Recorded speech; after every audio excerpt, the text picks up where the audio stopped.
Okay, I have the phone plugged in now. I will either be able to connect these videos or I won't. And there's a bird.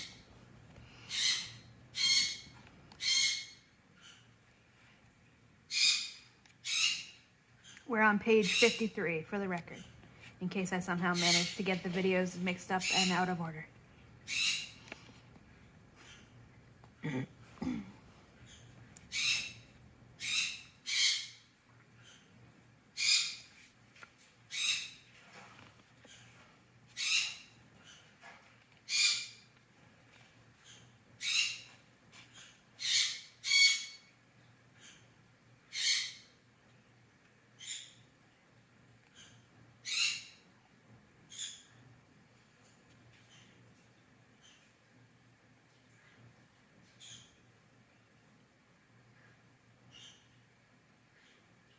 The whale with the enslaved to have a shell tied to its back to carry people in senses something dangerous and unnatural in the water.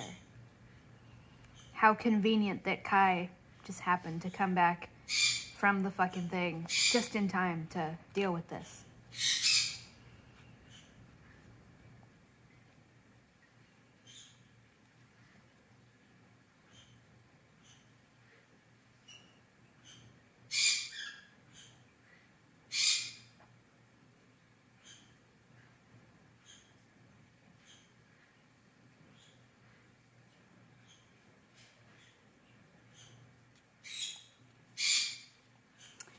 Let me describe what the whale is telepathically communicating.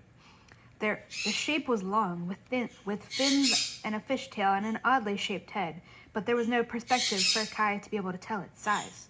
Something dangled off of it, 4 narrow shapes that might be tentacles. Kai's knowledge of most of what lived in the water was limited to things that ended up hung for display in market stalls, but this didn't look unnatural. Then one of the tentacles bent and opened into a hand. A human hand. Kai recoiled, breaking the contact. Shithead expositors, he thought. Just that. It's just...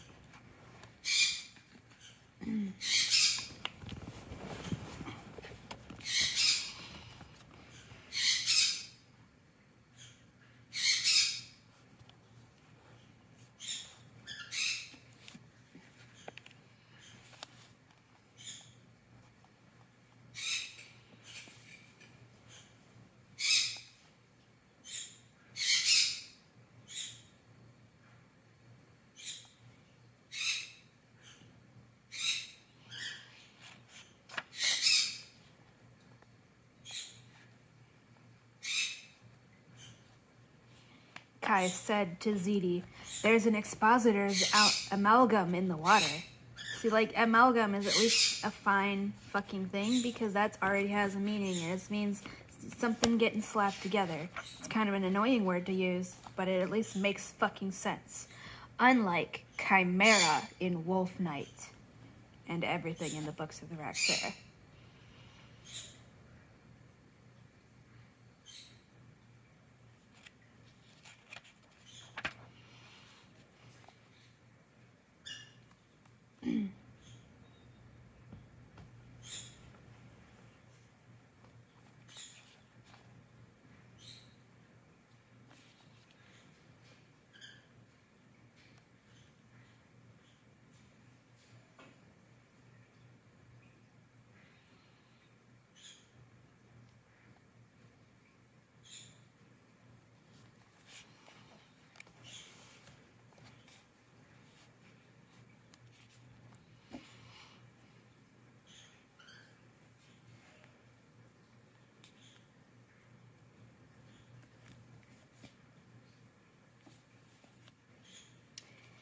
He's explaining what he learned to Ziti. "I spoke to Tanis. Everyone at Avagantrum is fine. There's been no attack. But Taran's not there, and they haven't heard from her or Dahin since we left. There was no sign of a disturbance or attack at Benes Arik either." And then that's the end of the dialogue. It was hard not to feel like he had less information now than before he had gone to see Grandmother. The trip had given him some ideas, but that was all he had to work with.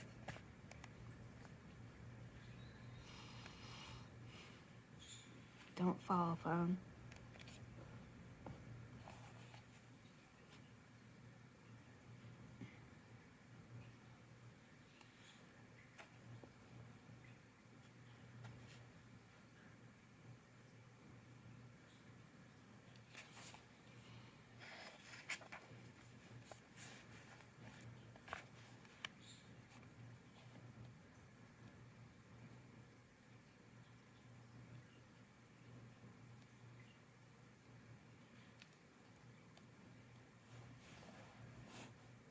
This is, again, I must stress again, we're on page 54.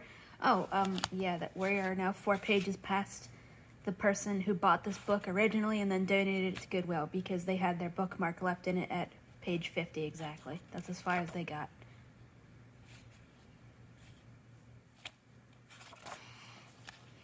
We're just treating this like it's a sequel book, even though this is the first book ever set in this fucking universe, even remotely. It could be an attempt to interfere with the Rising World Coalition renewal. As the first immortal marshal who had rebelled against the hierarchs, Ta-Ren was part of the treaty arrangements with the Blessed Lands, and she had significant influence on the Rising World Council. There were members who would put her word well above Bashat's. If she was the target, it was an important piece of the puzzle. This is the kind of shit you can put in the second book in a series, in the third book in a series, in the fourth. You can't put this shit in the first book of a fucking series without explanations. Why are we dealing with all of this as though this is a book series we are all already familiar with? Martha Wells writes all of her fiction as though it is fan fiction, and by that I mean as though you already know all of the sequels, or the prequels. You already read the first book that happened before this, even if there is no first book before this, because this is the goddamn introduction to the characters.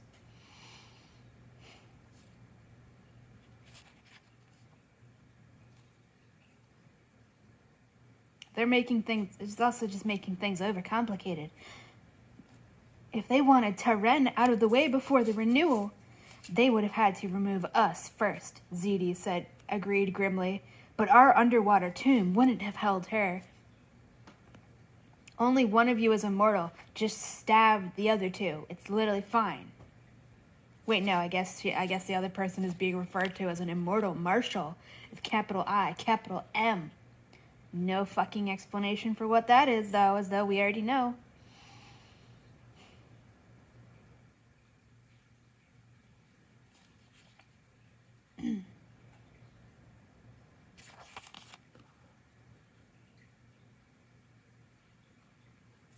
If anything, taking on an angry immortal marshal, even a fallen capital F1, was a riskier proposition than attacking a demon.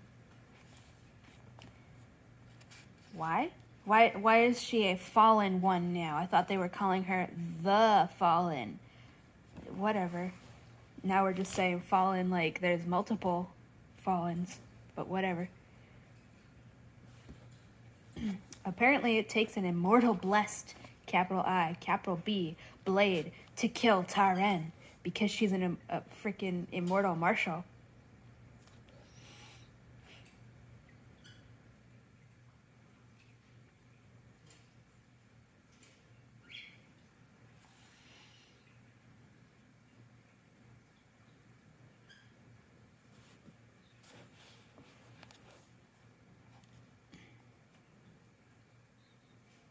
A random wind demon has told Zedi that there is something over to the west.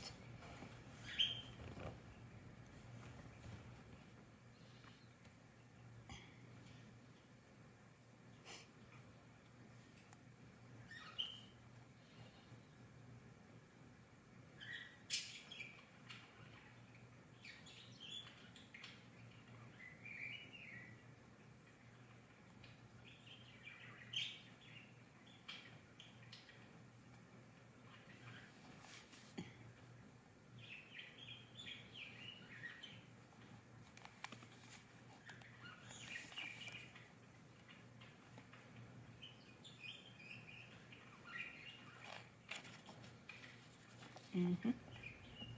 My twin is texting me because I texted her the fact that, yeah, because we were reading through the reviews for this book because I learned my mistake when I read The Witch King by H.E. Edgman. I don't think I'm pronouncing that right. I have dyslexia. I don't remember if it's H.E. or E.H. Maybe there's just no H at all. But that guy wrote the book called The Witch King. This one's just Witch King. That one is The Witch King. And I have to remember to read reviews before I read books these days, especially if they're brand new authors I've never read before who are brand new at this, because a lot of them will just proudly admit they've read nothing but fan fiction in their entire fucking lives, and you can fucking tell. And the book comes out fucking horrible, even worse than this. But yeah, exactly one reviewer has mentioned so far that Martha Wells decided to casually say, yeah, Kai is a child in the body of a child, and we still expect him to get pregnant in the body of the female child, whose body he has taken up residence in, while he's a child, in the body of a child that will never age because she's fucking dead now. Exactly one review has pointed that out, and they said, yeah, I got told that this demon is in the body of a 12-year-old, and we haven't even said 12 years old. Might not even be that fucking old. Described as a small youth. Exactly one reviewer said, yeah, no, I quit as soon as I saw the fact that this demon is in the body of a little girl and is still expected to have children, and this is not presented as a problem. That's disgusting. And they stopped reading right then and there, which is why I'm fucking talking about it. So yeah, I texted my twin that not only is the body a child, which is fucking disgusting enough, and a dead child as well. Kai is also a child. So yeah, Martha Wells, why do you keep fucking doing this? Because she did this in, not with the demon possession, but the pedophilia. She did this in the Books of the Raxura too, where we're told that a little kid named Ember, it's totally awesome and fine for him to get married off in an arranged marriage, just given away like a fucking piece of meat because he has no civil rights. It's totally fine for him to get handed off to a woman old enough to be his mother, and then she doesn't like him. So instead, she tosses him off to her mother. So a woman literally old enough to be his grandmother, and now they are going to be together forever, and she's grooming him, and they're gonna wait until he's older to have sex, and it's like, that's literally grooming. This is fucking pedophilia, and Martha Wells portrays it as totally fine because the little child, he has literally no fucking choice in the matter because he has no fucking civil rights. He is literally a goddamn sex slave. But we're not supposed to call them that because Martha Wells wants us to think it's fine. He was traded to these people. He is never allowed to fucking leave. If he ever tries to leave, he will be hunted down and just brought back, if not killed, for daring to fucking escape. He has no fucking rights. So he is trying to make the best of the fucking horrific situation he has been put in. And so he's like, oh yeah, I actually like her. I think it's flattering. And it's like... So now Martha Wells is doing it again, just presenting pedophilia as though it's totally normal, chill, and specifically going out of her way to demonize by having everybody glare at that one lady who asked why was he put in the body of a young child. I'm actually scrolling back to look for that. Immortal Reneldi Elder asked, but why was he, this is page 34, and then to page 35, but why was he placed in the body of a small youth? Because he is a youth, grandmother stroked his hair, and Enna was dying and the honor was due her line. Enna's elders eyed the Rinaldi without favor. So, and that's the only line that Rinaldi person gets. Just asking, why did you put this demon who is expected to fucking make babies for you in the body of a little girl? And their answer is, because he's also a little kid. And then everybody glares at the person who asked this like she's the bad fucking person here. Which is Martha Wells saying, yeah, you should respect Enna, the dead girl's family member's decision to use her dead body as a fucking broodmare. Her dead body, which will never age past being a little girl, to be a fucking broodmare for them. You have to respect that. And if you don't, everybody's gonna glare at you because nobody likes you. And it's like, whatever.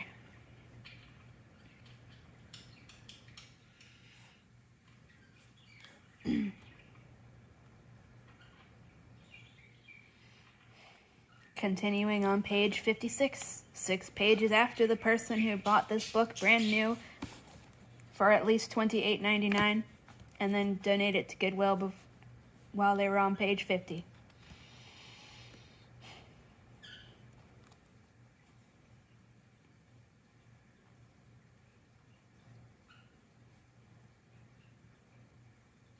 Immortal blessed, he said, bitterly amused when they see a boat. It was somehow the least surprising thing that they were involved in this plot. They make a religion out of not minding their own business. Ziti spared him a glare. Not Taren.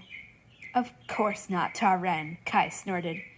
He didn't think of Taren as an immortal blessed anymore. Anyway, do I have to say it every time? So again, we're pretending that this Taren person who's not on screen is oppressed for being a magical Nazi, which is presumably what these people are supposed to be. I'm presuming the immortal blessed. Or immortal, yeah. Immortal blessed? Is that the same fucking thing as an immortal marshal? I don't fucking know. I'll presume. They're clearly the evil guys, and we're going to pretend that Taren is oppressed and so put upon for not being part of the bad guys anymore and having the magical powers of the evil bad guys that are superpowered and immortal.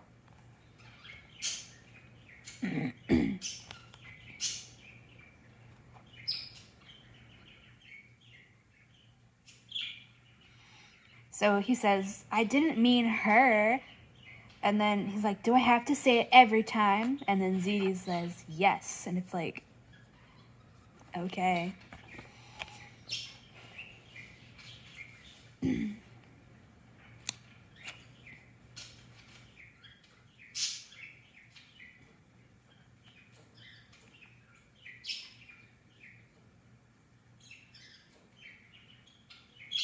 That's such an annoying way to say that.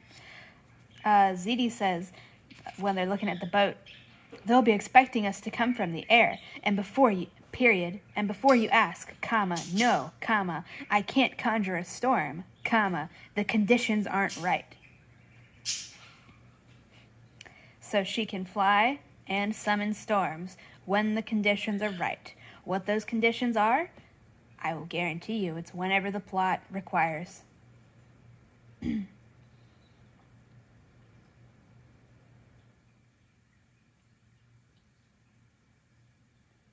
I don't know why this kid Sanja is here. She's not really doing much.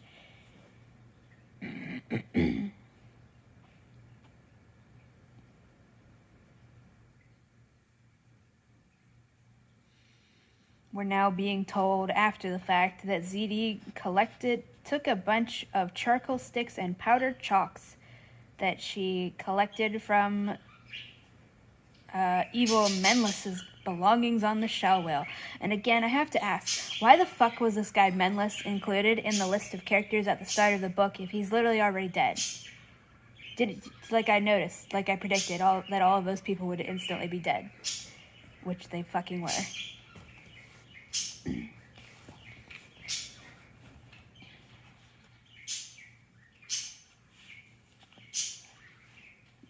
Okay. Martha Wells does this thing where she'll have a line of dialogue and then she'll have a bunch of text unrelated to that dialogue and then she'll just continue the dialogue. So the dialogue here is, and before you ask, no, I can't conjure a storm. The conditions aren't right, period. And then we get a bunch of text. And then, but I can use all this smoke and ash in the air. So she's gonna make a storm anyways? Oh, apparently this is a cantrip. Not an intention. This is a cantrip. Why? Who the fuck knows?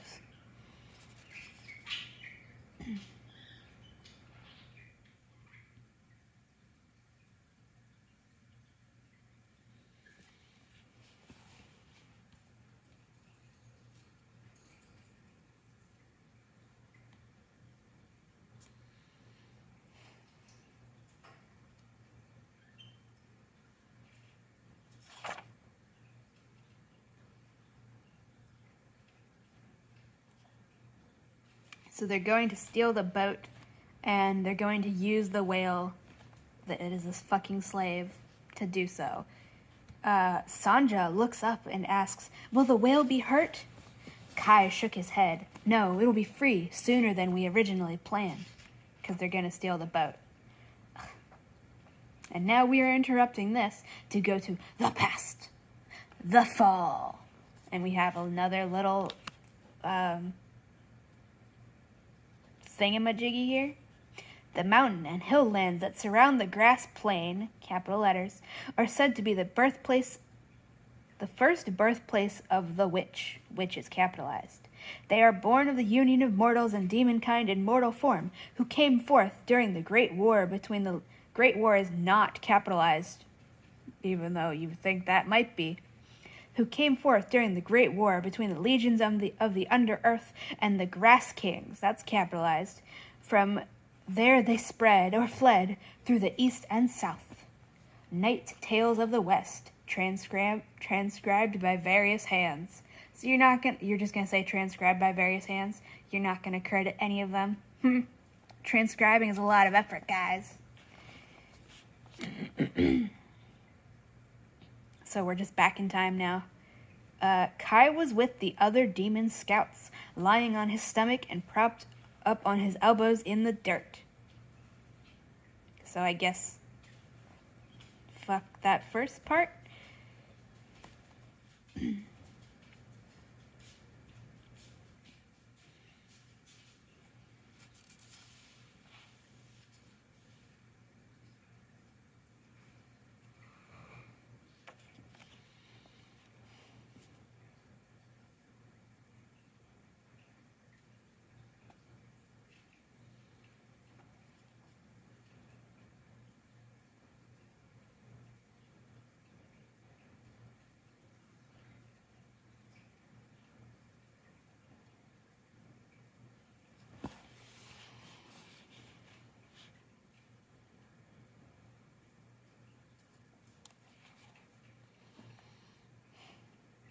So I guess we're just skipping ahead from the last in the past timeline because reasons.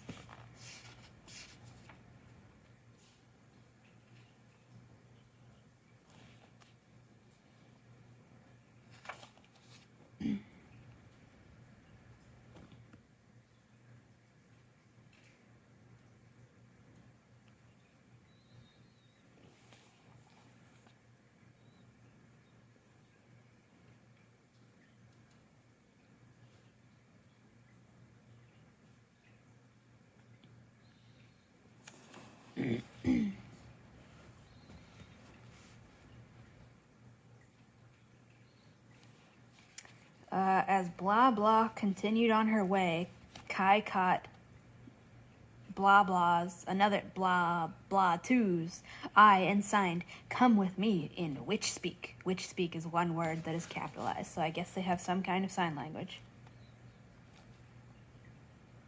Probably no deaf people, but they're using sign language.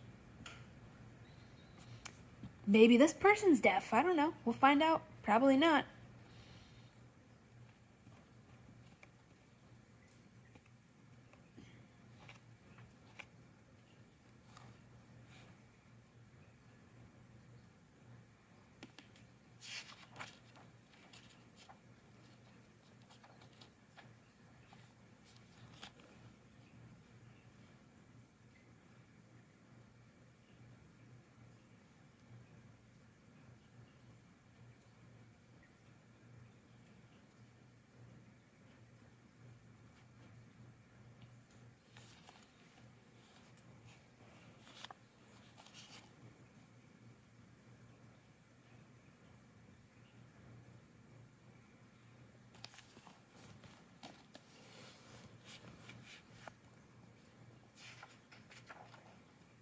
So yeah, we've just skipped forward in time so that the assembled warriors of the Grass Plains Alliance, none of that has a capital name, even though Grass Plains Alliance sounds like it should be a proper noun, had been fighting skirmishes for days, driving the Hierarch forces away from the Central Plains back toward the Arathi coastlands. The older demons had been leading war parties while the younger ones acted as scouts. Kai had been scouting and organizing scouts from Kent Dessa and the other clans, and had been shot with a lot of arrows.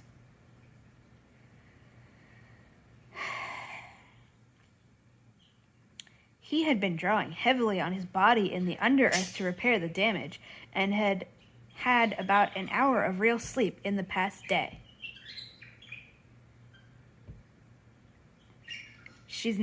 Martha Wells is literally never going to write a story where the protagonists are allowed to get hurt and stay hurt. She doesn't fucking care about stakes. There's never going to be any stakes.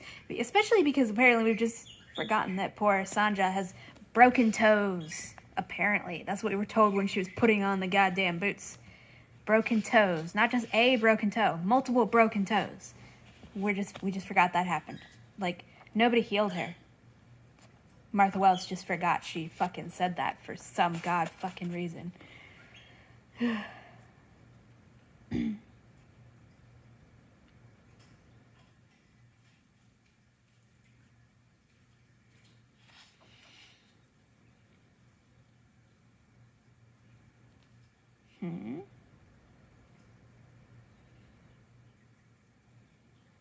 What? Okay, hold on. He and Dae Fera, that's Dae-Fera, presumably the demon's name is Dae, and the dead body that they have taken was named Fera. He and Dae Fera followed the flattened grass of the path down a short slope and around to a flat, rocky space sheltered by the cliffs of the higher hills. Erina. Okay. I just read that wrong. I thought that said Enna. I was like, wait, are you fucking talking to the little girl whose body you're in? No, I just read. Thanks, Dyslexia. Dyslexia turned. This name is spelled Erina. My dyslexia decided to combine that R and I into another N, so it was just Enna. I'm like, wait, are you telling me Enna has been here the whole time? We've never been introduced to a character named Erina ever. Also, don't do this. Do not have a character whose name is spelled Enna and a character whose name is spelled Erina. Don't do that.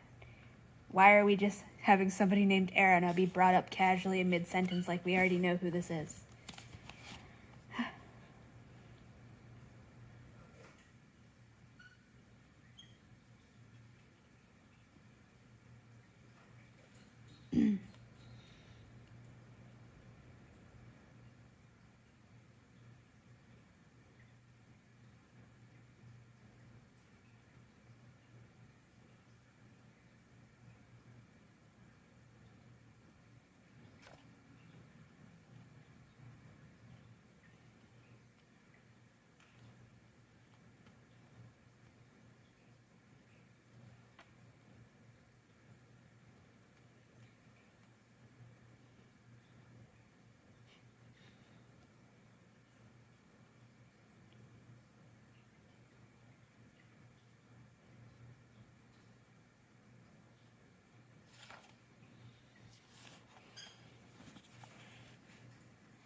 What?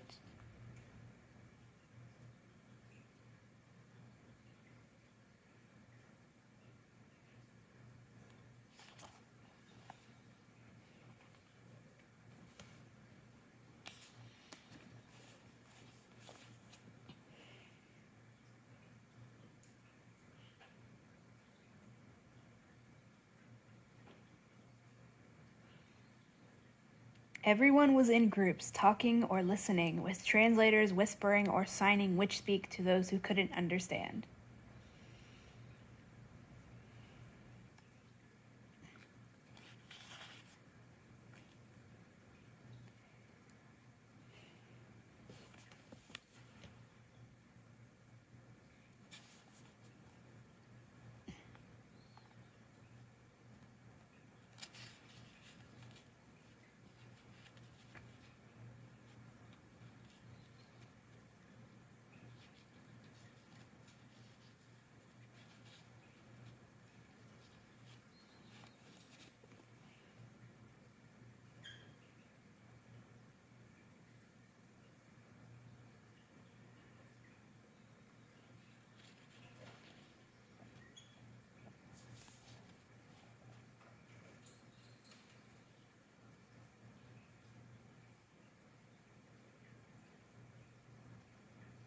There's just two sentences that are not connected in any way.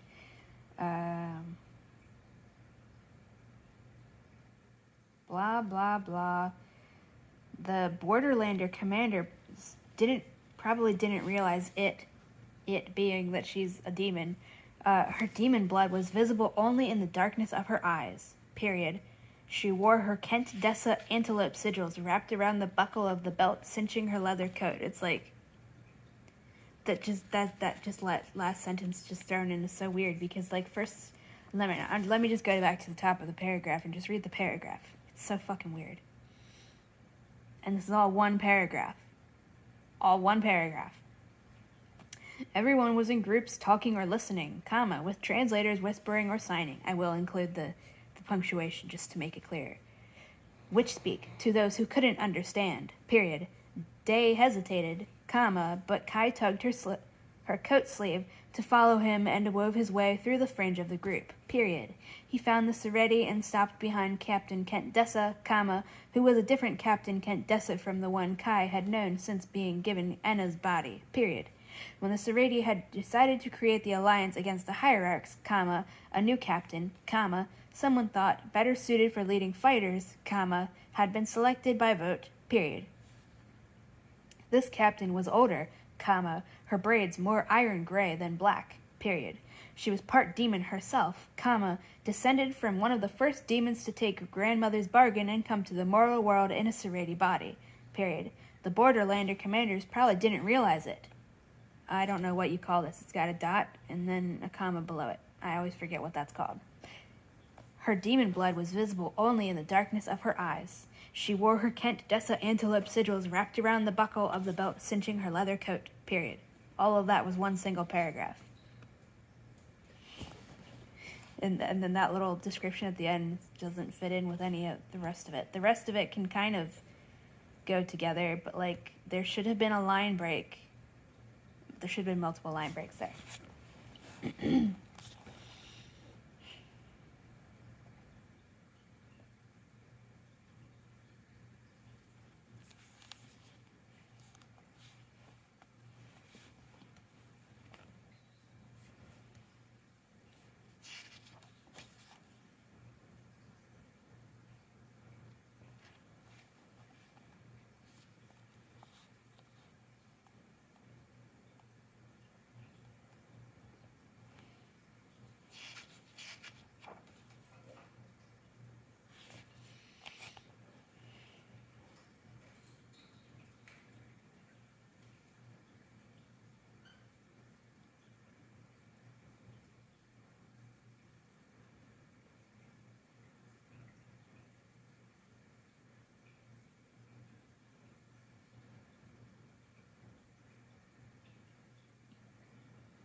So apparently the expositors, which I have to stress is not capitalized, even though which is, they get their power from death. The more death, the better. Okay.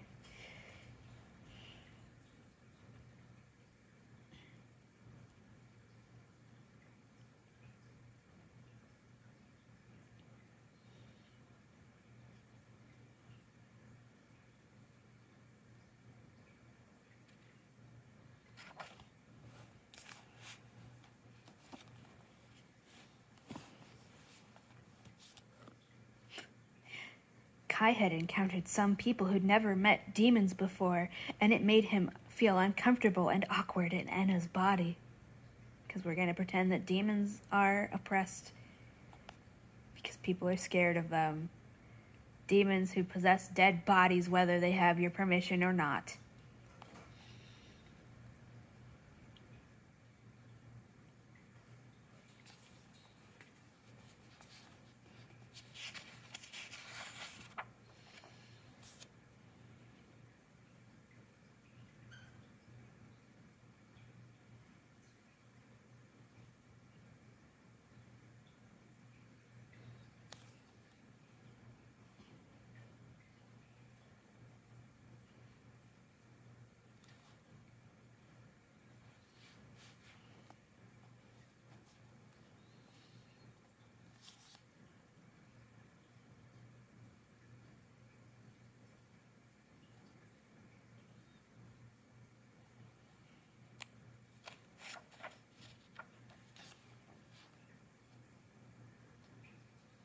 Let me just read you this. Mother and grandmother sat nearby, having tea out of the skulls of favored ancestors.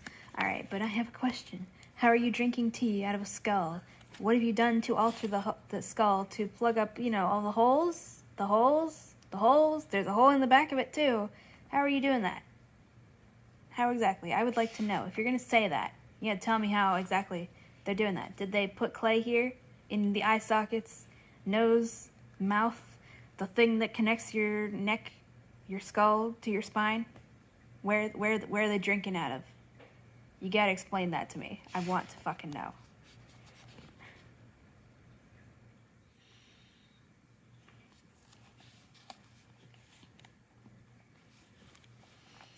We are told Kai has a brother named Veditaron. Also, pro fucking tip. If you're gonna give your characters names that you don't actually want to call them by, and you're just going to shorten them all to one single fucking letter, like every single one of these demons has had done so far. Kai's name is Kaisteron, Kaiisteron. The day person he's with, their full name is Daevavopta, Devavopta. His sister's name is Vi something, I already forgot. And now we're being told about this, his brother, named Veditaron, which is clearly just going to be shortened to Ved. If you're going to do that, then don't bother giving them the longer name in the first place. There's literally no fucking point in it. Don't bother.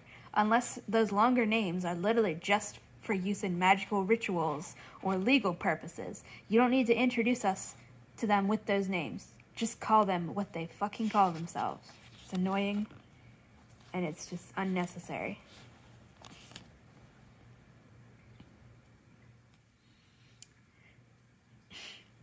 Let me read you this. His brother Veditaron hissed, "Honored mother, Kaisteron is here," in the sort of tone normally used to announce an intruder. "I can see that, Veditaron," mother snapped, her horns flaring in impatience. Why are her horns flaring? You mean her wings? Why are her horns moving? That was in The Witch King. Their horns moved to try and express emotion, but not all the time, and it was really stupid and badly done. Didn't even remotely fucking make sense.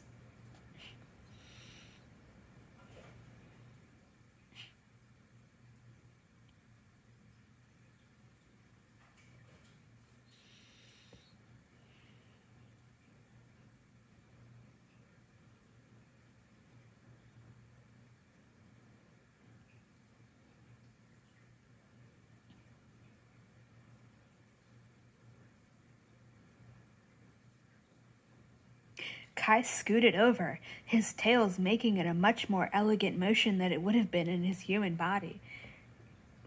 Okay, she hasn't bothered to actually explain to us what his demon body looks like. Presumably has snake tails instead of legs, but you have to say that. Even if this were the sequel book and there was a first book before this, you would still have to go over the basics of what the characters fucking look like.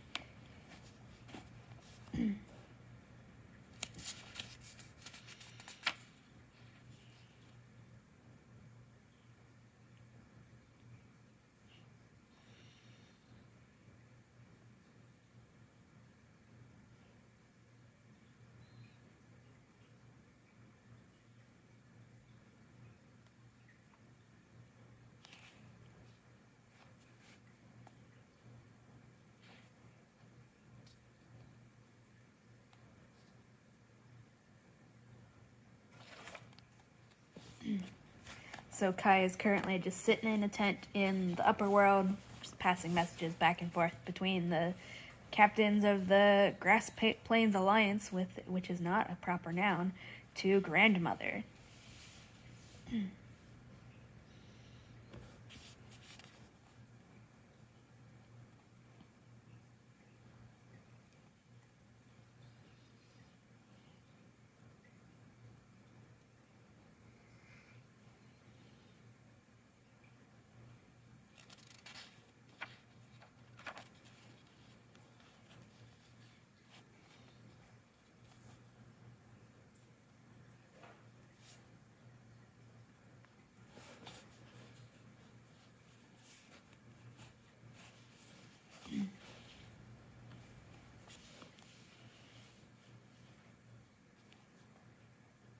And again, we're just doing the thing where the characters sit around and discuss the problem by making shit up out of thin air just to take up page count. They're discussing some kind of tower thing, and we're only going to get the information as the characters discuss it, and it's not going to go fucking anywhere until somebody magically figures something out.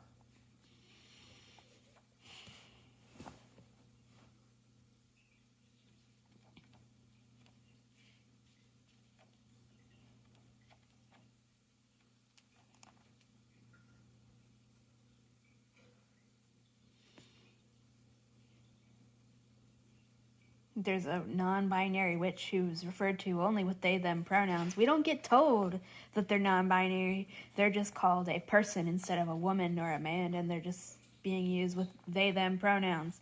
Don't know what their fucking name is, though. Not going to get the word non-binary spoken or any kind of other fucking option. Are you gonna wolf whistle for this? There he goes. That's George the bird over there. Oliver telling him to shush.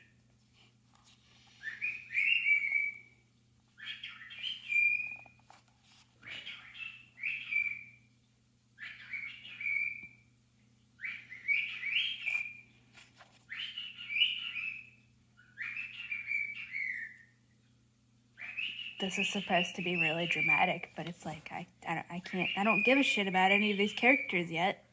Also, I kind of find it hard to give a shit about them when you tell me that they're okay with pedophilia. Kai came, blah, blah, blah, there's something going on. There's pressure in the air that's inside your body like it's trying to choke you and blah, blah, blah. Captain Kent Dessa grabbed his collar and dragged him to the path, dirt and grass catching in his clothes. She shoved him away and tossed Dave Farah on top of him, and then death rolled over the hills. Kai came back to himself, choking on blood. And it's like, who gives a fuck? Everybody's gonna be dead. Magically.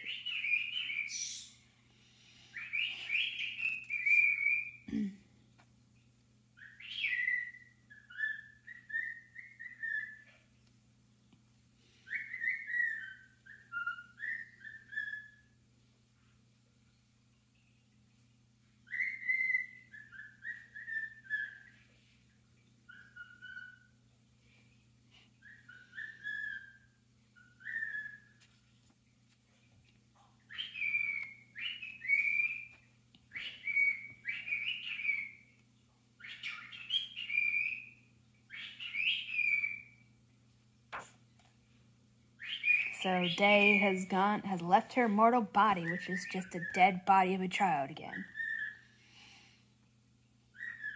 And blah, blah, blah.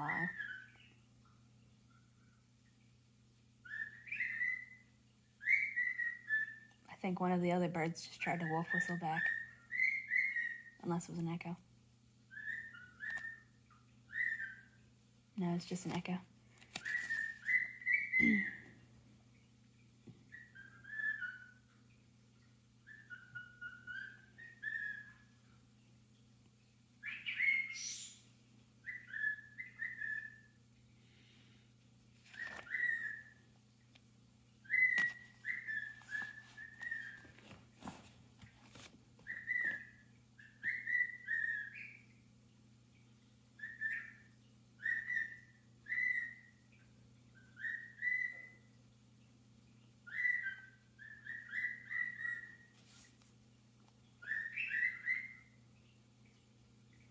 So everybody that was in the camp is dead.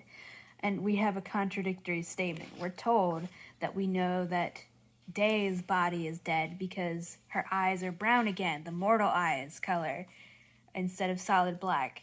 But then Kai is looking at Captain Kent Dessa, supposed to be a demon, and her eyes are still black, which means she should still be alive. Whatever.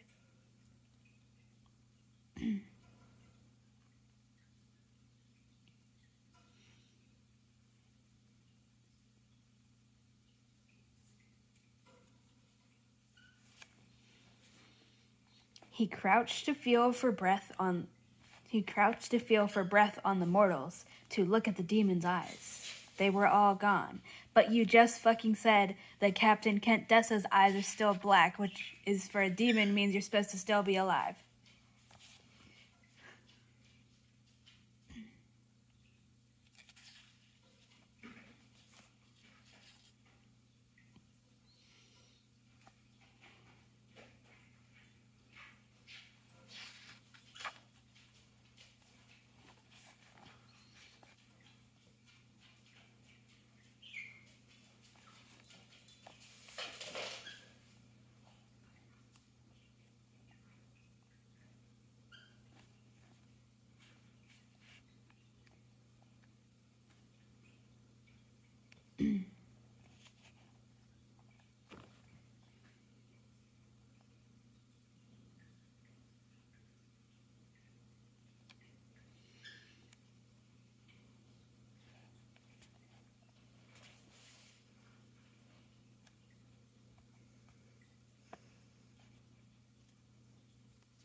So Kai is being told, go send a messenger to the people in the boats to just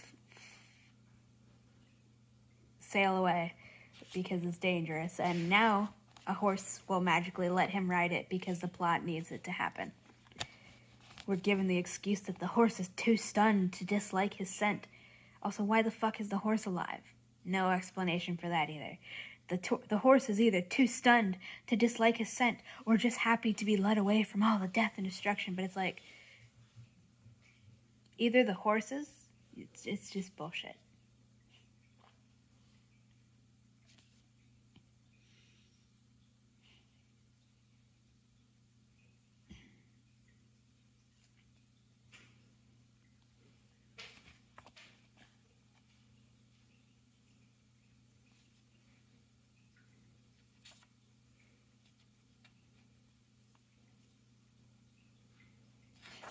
So then they get back to wherever they left the rest of everybody, and everybody else is dead as well. And now we're back in the present again. Chapter 4. This is page 70.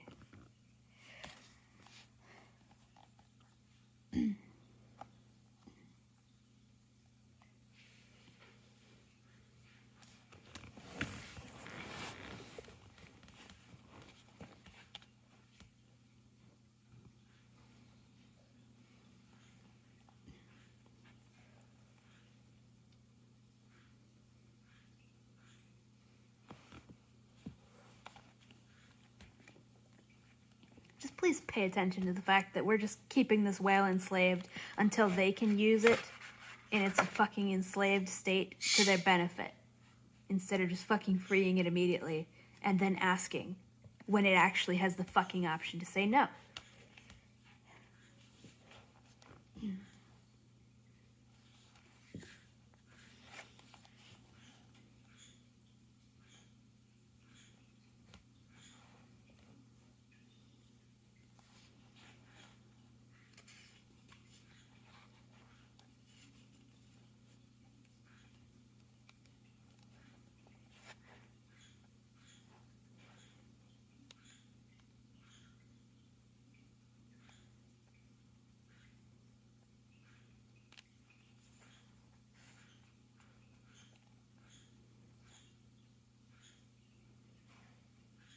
She's doing it again.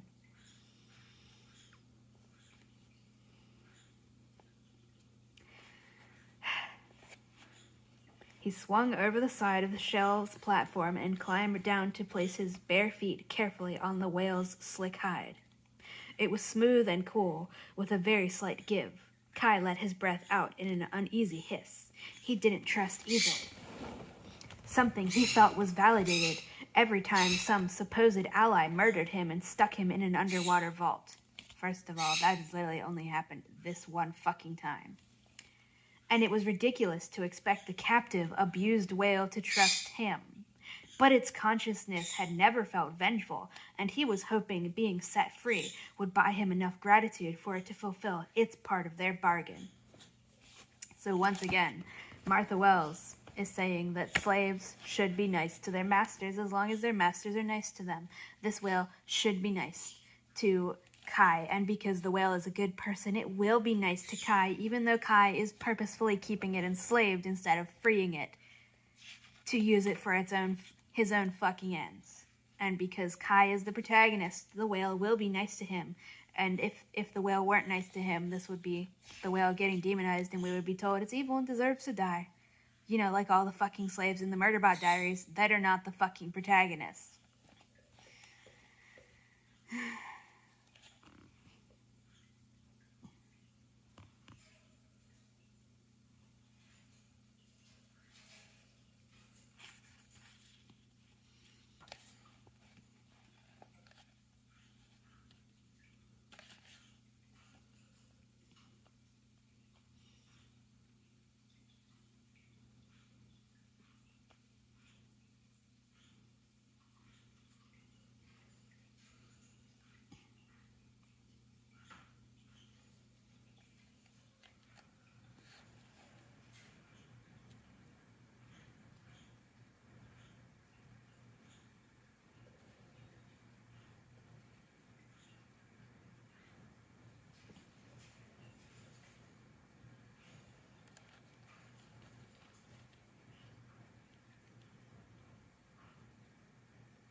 Kai stretched, they're just knocking the shell off the whale's back, but keeping the harness on.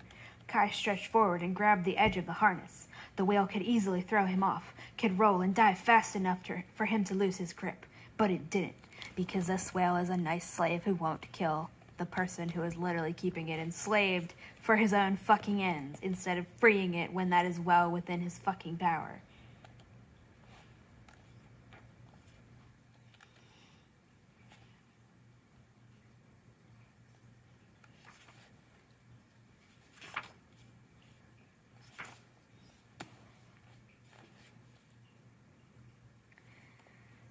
Now we have Kai thinking, it had been a long time since he was a young demon in a mortal body, easily made helpless by water.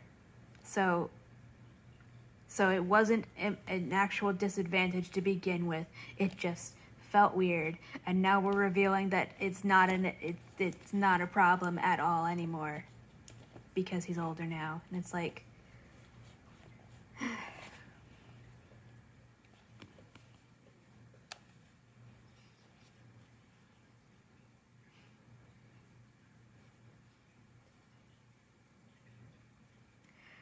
Now we're told that the only problem with the water will mean it'll inhibit his power, and you can't use witch magic in water.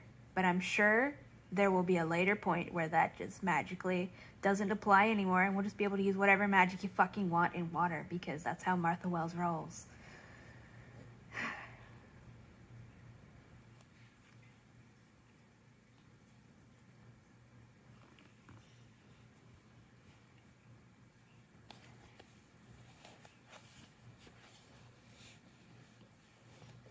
We're pretending he's scared, even though that's not showing up in the narration at all, besides us being just told.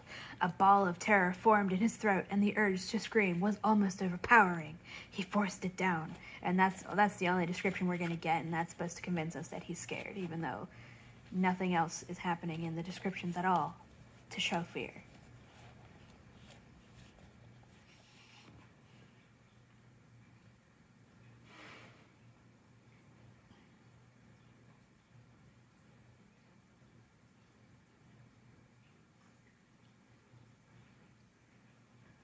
And we're told he literally can hold his breath for as long as the plot needs him to be able to. So we don't even have to worry about him. He's trying to dive. He's diving underwater with the whale at the moment to go attack the boat from a stealth attack. And we're told he can hold his breath more than long enough to get to the boat. So it's like, why? If he's supposed to be weak to water, but he's not actually weak to water. Whatever.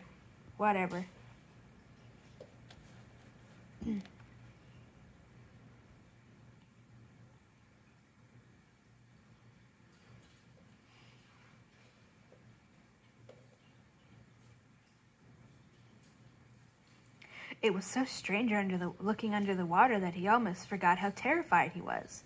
I mean, yeah, he's really not that fucking scared, because that would be reflected in literally anything besides telling us he's scared.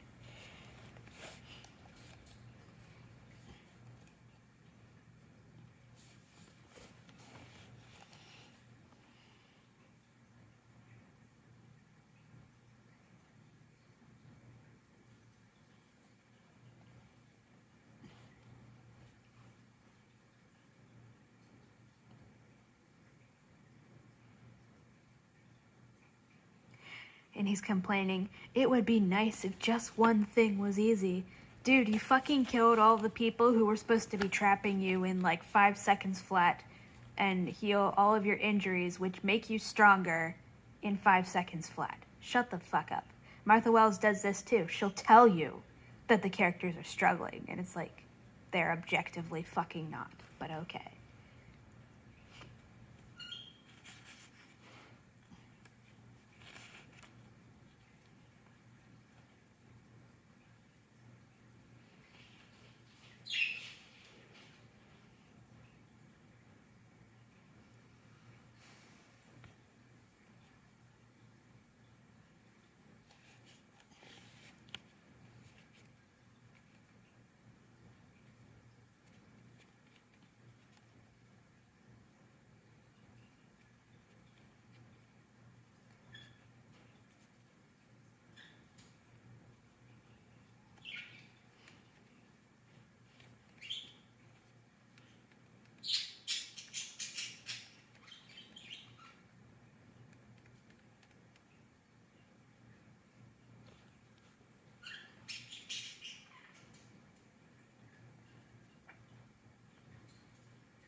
Okay, he's finally fucking freed the whale. Only after the whale has brought him out to this fucking ship instead of freeing the whale and then asking nicely.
Let me just read you this another sentence where a thing is just being dropped on us. It was obvious now that the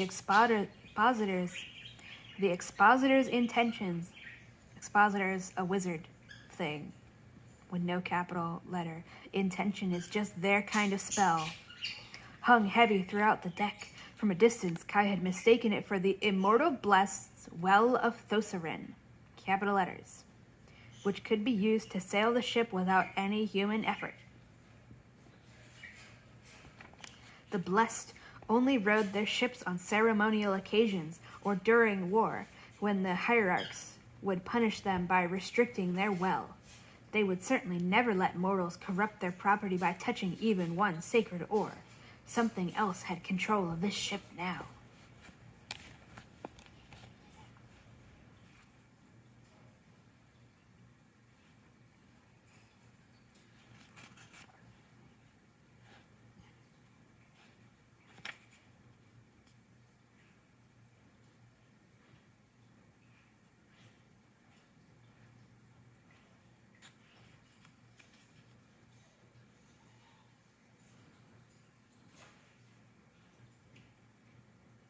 apparently design is also just a type of spell, because using the word spell isn't good enough.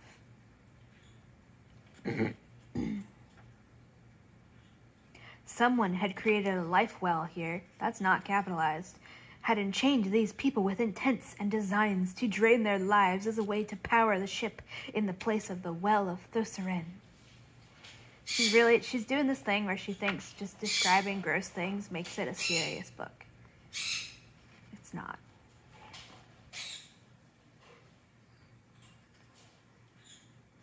The start of this sentence makes me murderously angry. I'll tell you why. Maybe these mortals had been brought aboard, told they would be rowers, and once they were seated at the benches, the expositor had sunk them into this half-life, draining them to build the intention that let him keep the ship in motion. An expositor could be executed under Rising World law for something like this. Kai had caught and executed lots of them for similar crimes, if not on this scale. And I'll tell you why the maybe these blah had blah. It's because in book 1 of the Murderbot Diaries, we find out that some slaves are seemingly escaping and killed their owners, and we're told maybe these slave owners had deserved it. Maybe they had been cruel and abusive.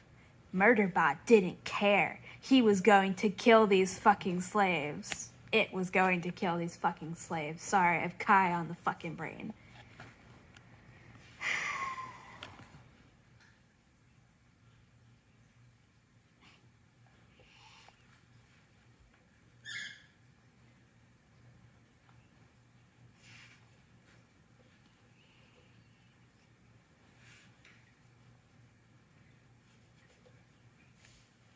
Yeah, I'll just skip back a paragraph before that and say, rank after rank of frozen mortals filled the benches. Their clothes were ragged. The wood beneath their hands was stained with blood and pus.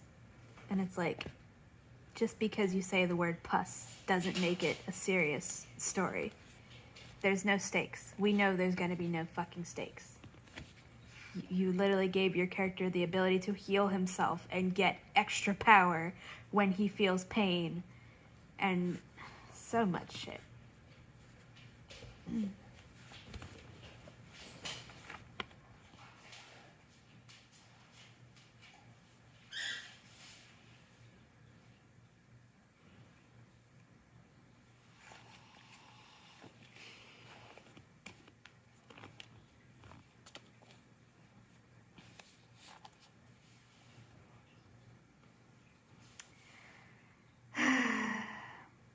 So not only does he get power from pain every time he insta-kills somebody by draining their life force, he gets all of their fucking life and their power to use. Apprentice expositor, Kai identified as he drained the man's life. He could always tell, period. He stored the vitality and power like another heart in his chest, burning a little with its fresh intensity. He was sure he would need it soon.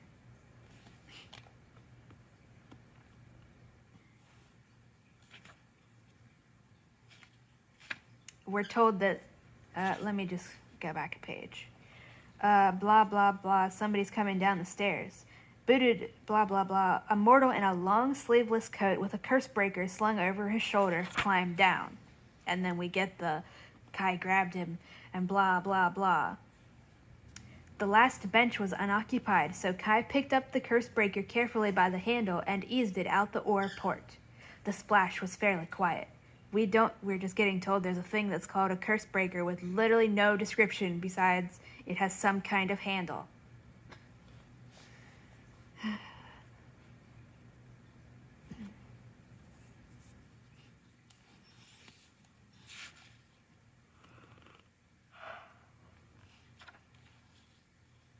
We're on page 76.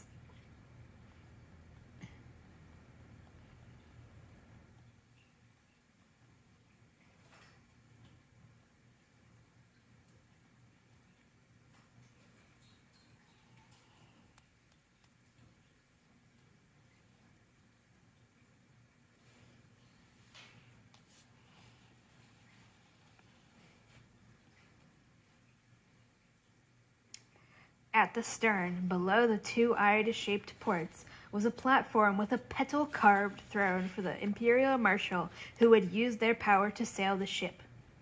But didn't we just say that there was going to be a well of Thotharen or something that powers the fucking ship? Now we're being told an immortal marshal has to sit in this specific chair?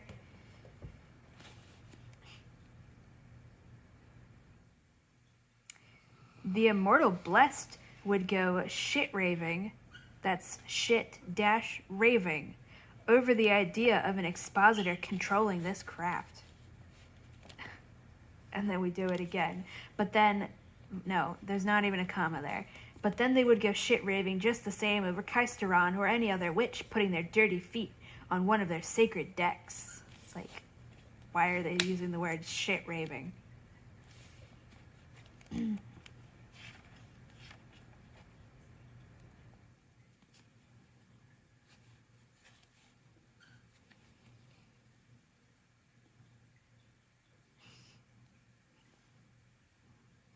Gradually, he had the sense of a live body in the room, someone breathing. He spotted a figure curled up on a couch, apparently asleep, just a shape buried under a silk blanket. The one bare leg hanging out was pale white. Not the light but weathered skin of Menlis's unfortunate archipelago crew, but the white of a light-skinned person who was never let outside. I just have to reiterate over again that Martha Wells is racist, but she thinks making her characters fantasy brown people means that she's not racist, even when she will then have the fantasy brown people say the most racist shit you've ever heard because they are clearly just spokespeople for her own fucking racism. I hope... Go read Emily in the Hollow World. E-M... It's an I-E at the end instead of Y. Just go fucking read it and see for yourself.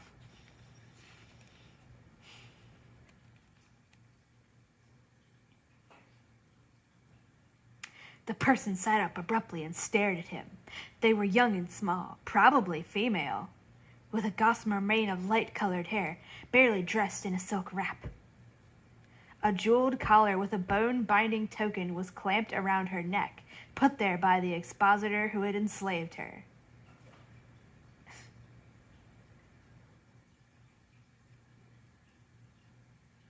Probably female. Don't even bother with that probably shit, Martha Wells. We all know this is just gonna be a fucking cis girl, and if it's not, it's a goddamn miracle. She frowned up at Kai, confused, as if expecting him to be someone she knew. Then her eyes widened and her breath hitched. She had seen his eyes.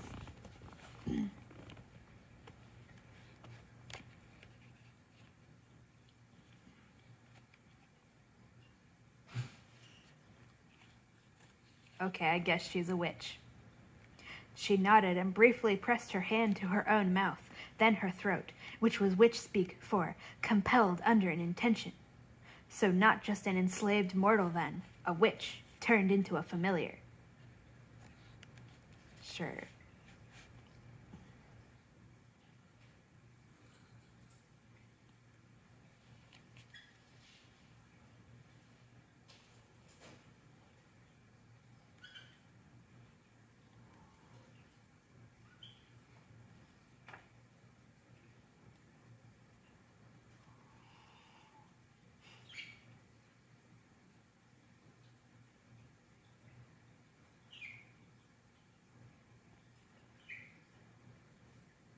Now we're bringing up that well of Thotharen again.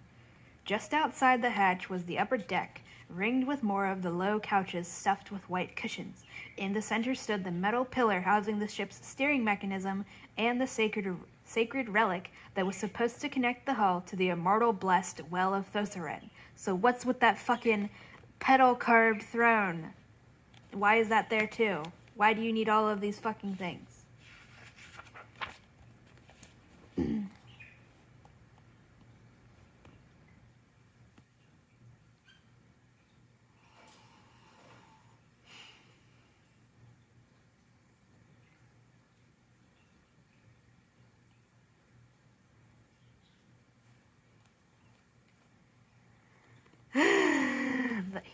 Kai is now spying on these people who are talking mid-sentence. Defenses arrayed above us. The demon can't get past the water. Kai didn't snort because... let me get a drink.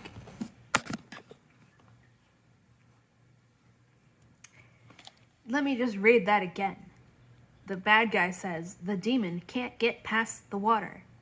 And the demon protagonist has to resist the urge to laugh because he's actually not stopped at all by water because he's a Martha Wells protagonist, which means he has to be a Mary Sue, which means he has to be the most fucking overpowered motherfucker on the planet and can do anything, even when we're told that water is a goddamn weakness. Don't make a fucking demon and then tell us that demons are weak to water, but actually your demon protagonist isn't weak to water because he's special. That's bad writing. It's just shit fucking writing. It is the most immature type of fucking writing.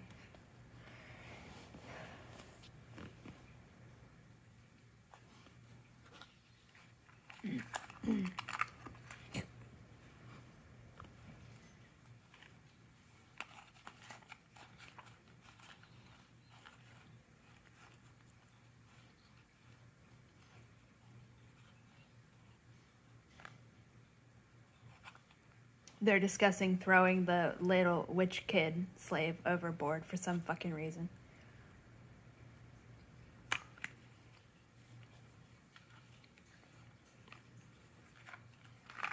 Also, while I'm eating some raisins. Nothing to do with raisins. Your fucking villains should have motivations that make sense besides, oh, that's what an evil person would do. Like, these people, even the apprentice is pointing out, you should just keep her alive because then we can kill her if we need more power because these guys apparently get their power from killing people. And death in general. Why not just catch a bunch of fish and kill the fish? But whatever. And then the guy's like, no, we're just gonna throw her overboard and that spy too. But why? Besides, because evil. Like, your villains need motivations.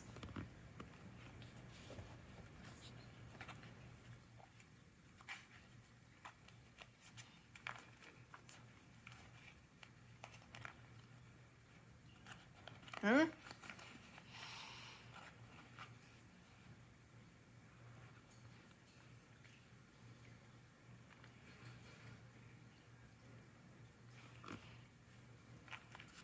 Okay, now I'm really fucking confused. Hold on, I'm almost done my raisins.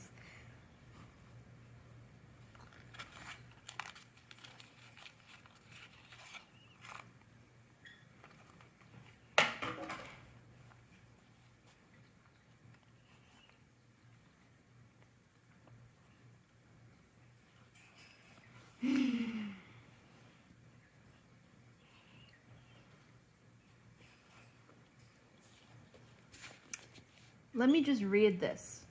This is one paragraph.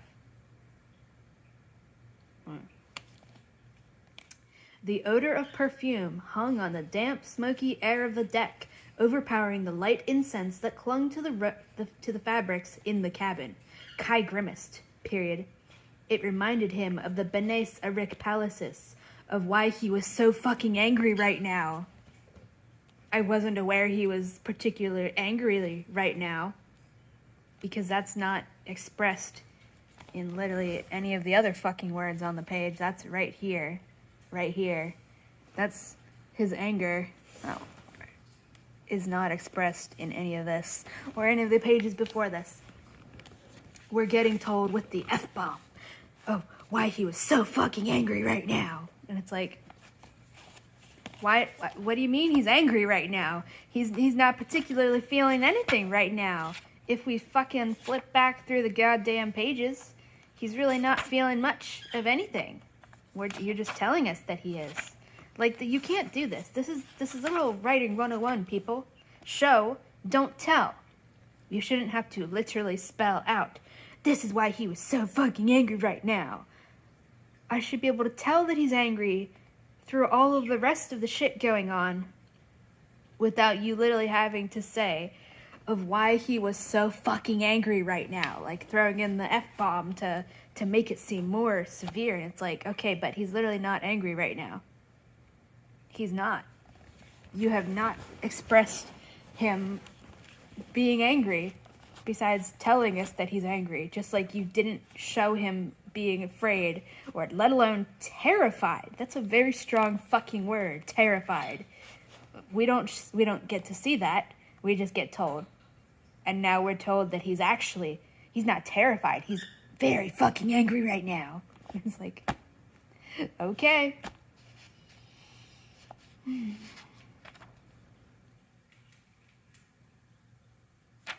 Creating an intention would take too long, and the expositor might notice. So apparently Kai can not only do demon magic and witch magic, he can do the expositor fucking magic too? And we only find this out on page 78 and it's just phrased as though we've already been fucking aware of this. We're on page 78. We're this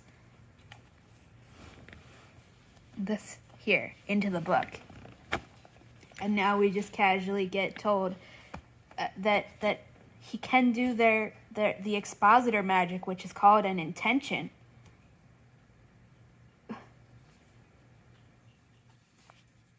We're just casually revealed that he can do that because, and this is what Martha Wells does all the time. She will say, "Oh, there's totally a magic system," and then just pull shit out of the hat with no forewarning, foreshadowing. You will never find foreshadowing in a Martha Wells book, with no forewarning or even a hint that this was a thing that could be done until it's required. When did Kai learn how to do this shit? When were we gonna get told before he's literally about to do it that he could do this shit? Like, why can he use witch magic? What?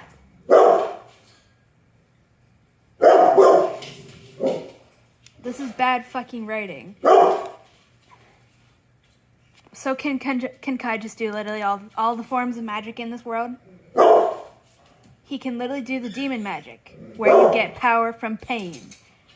And I guess he can now we're just casually being told, oh, by the way, he can also do the expositor magic, which is called an intention, because we can't call things a spell. Martha Wells is too clever for that. She has to use the thesaurus for everything. Let me just read that last sentence again, because it's just hysterical. It reminded him of the Benes Arik Palaces, of why he was so fucking angry right now. It's like, you weren't angry though. You're being perfectly fucking calm. Now we get told we're still on page 78. Those two sentences are next to each other. It reminded him of the Benes Arik Palaces, of why he was so fucking angry right now. Creating an intention would take too long, and the expositor might notice. So we're told he's really fucking angry, and just casually telling us, oh, by the way, he can do their magic too, along with the witch magic, because he's a fucking Mary Sue.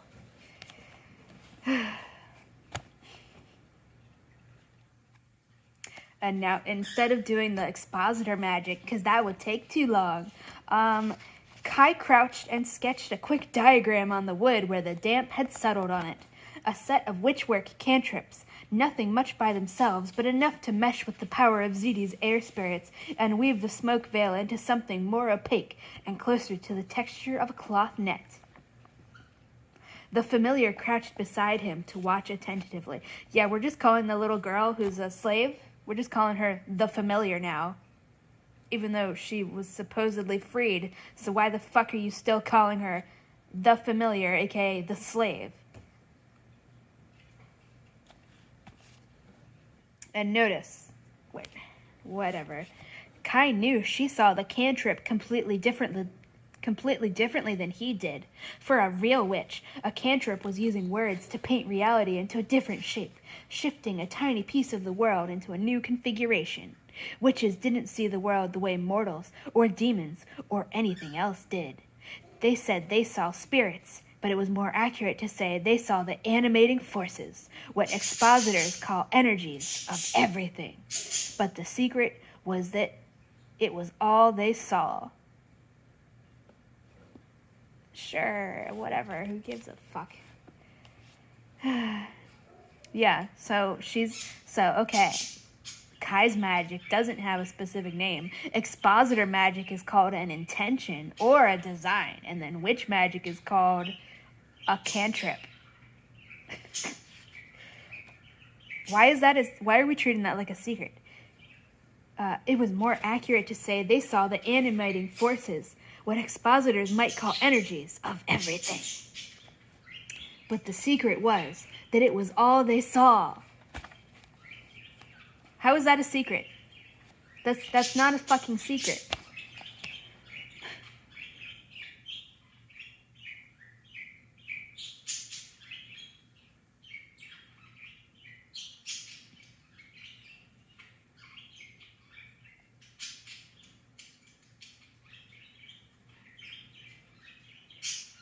So they're just sitting out here drawing the sigil on the ground, and the bad guys are still in there arguing about whether or not a demon could possibly get on board. When Kai finished, he blew gently on the sigils to send the cantrips multiple apparently, ghosting across the deck.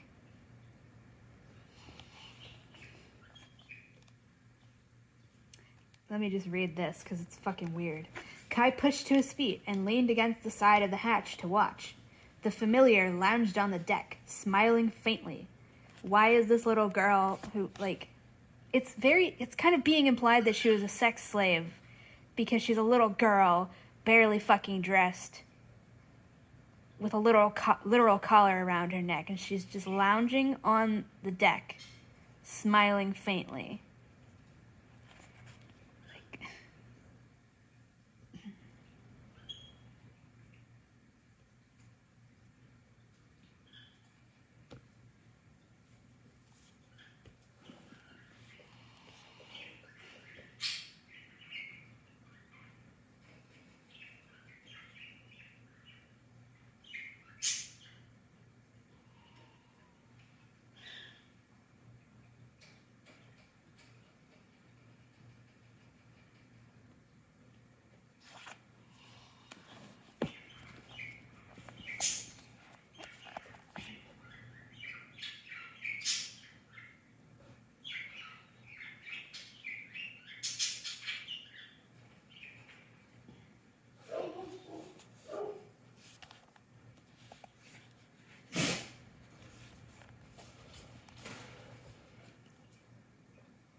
So the cantrip that Kai did just tied the other people's legs together so that they trip and fall. And he would probably smother in the thick smoke, but it wasn't as if Kai hadn't been planning to kill him anyway. So it's like, okay.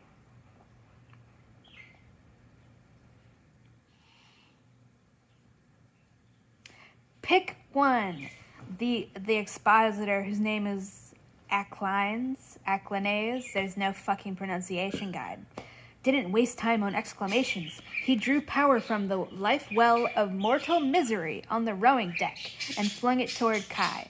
All right, Martha Wells, which is it? Do expositors gain their fucking energy from death or pain?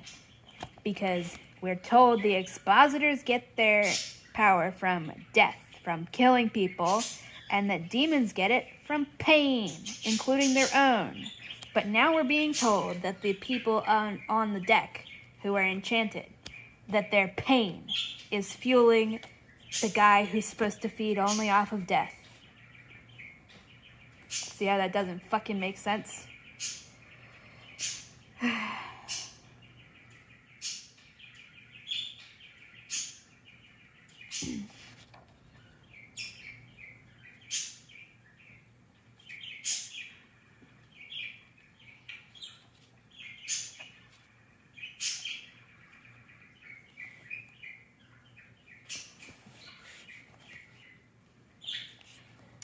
Who could have foreseen this?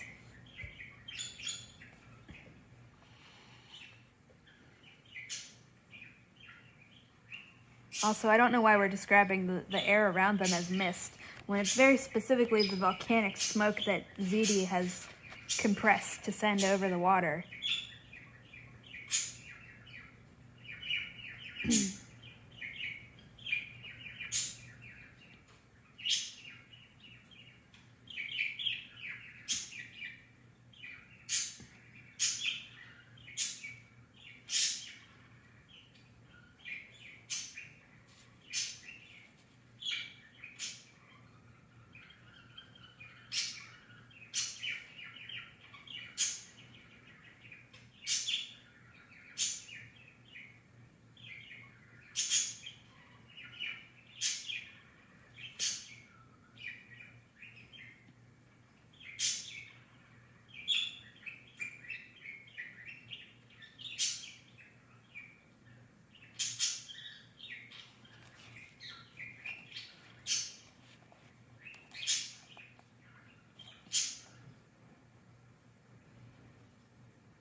Okay, the familiar, aka the little girl who's a slave, implied to be getting sexually abused, kills one of the bodyguards by making flowers bloom from his eyes and mouth and nose and ears and crap. And Kai's like, Kai was impressed. That's a good one, he told her. It's like, okay.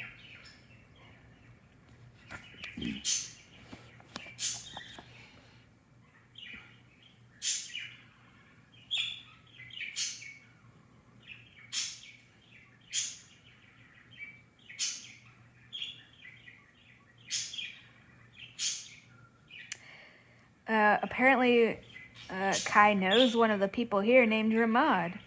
Kai found himself more curious than angry, which was new, at least. I thought he was really fucking angry right now. Or is he just curious? Like, why do we just keep getting told his emotions instead of shown literally any of them?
Now we're all just casually chatting over all the dead bodies.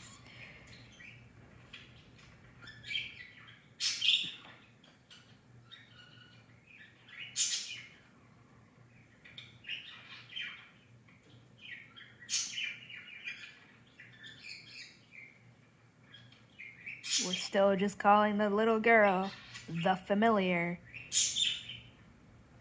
And she speaks the sign language.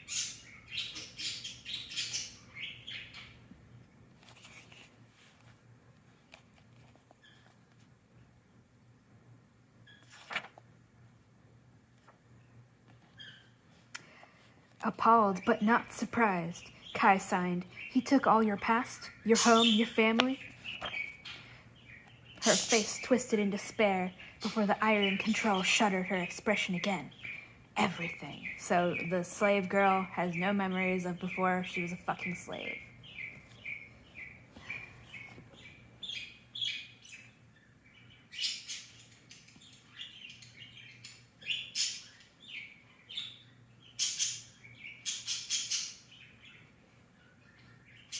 One way expositors protected their secrets was to destroy their familiars' memories of their captivity. Kai swallowed down, anger like a thorn in his throat, and reminded himself that Acklines was already dead. It would make it nearly impossible to find out where the familiar had come from, to return her to her family line.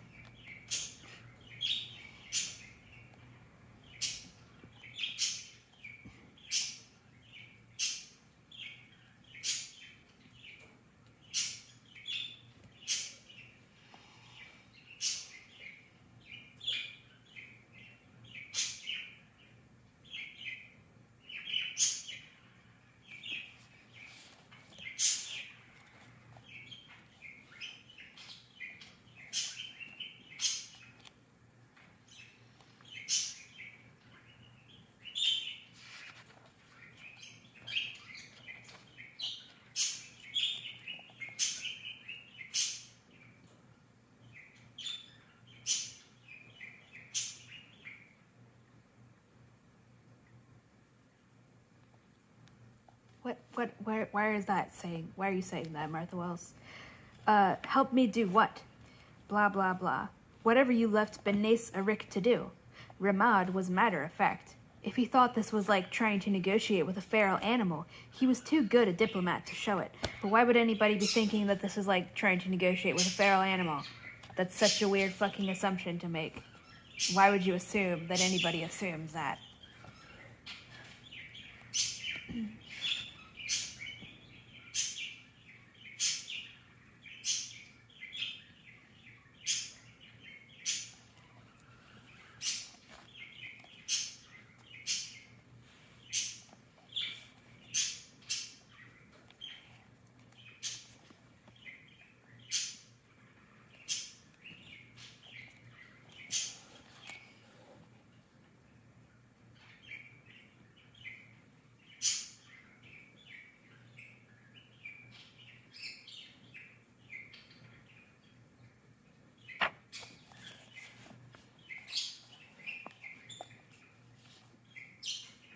And Kai's doing that edgy Martha Wells protagonist thing.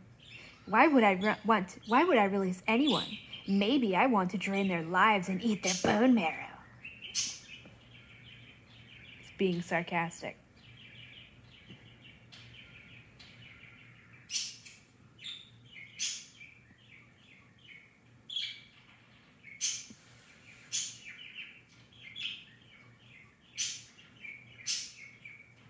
And again, we're all just sitting around chatting about things. Nothing's happening. We're not actually progressing. We're just chatting. And again, treating this all as though it's the sequel. It's the second book or more in a series that we've all already read the first fucking book, so we know who Ramad is. We know who this fucking Bashat guy is.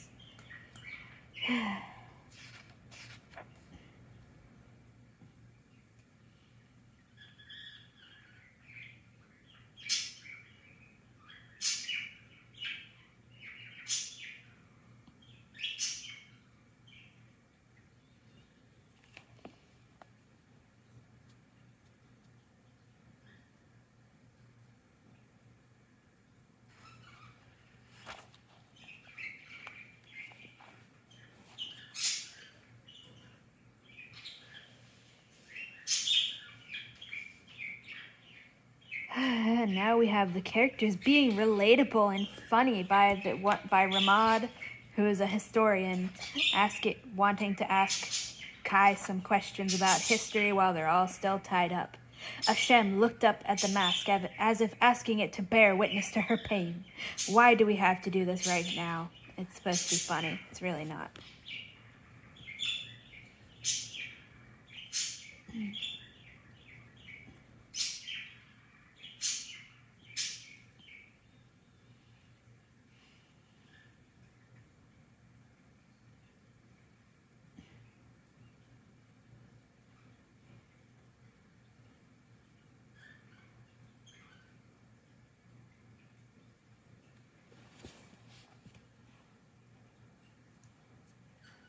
We're still just calling that little girl the familiar, nothing else.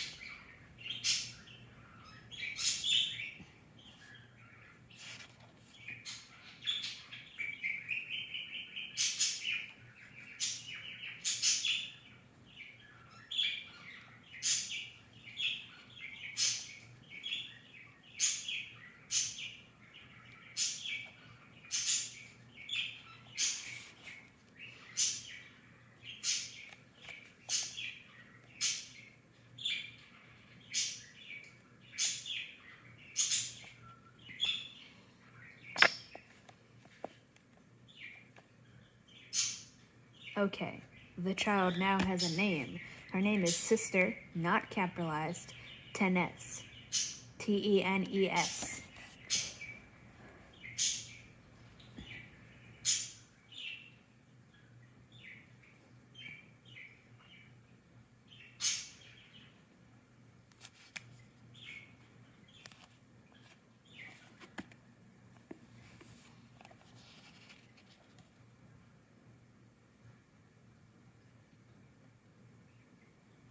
So no, she's not deaf. None of them are deaf. But the expositors take away the speech of their familiars, so they can't reveal any secrets. Then why did they have this before? Whatever. Why did they have this language before they did that then?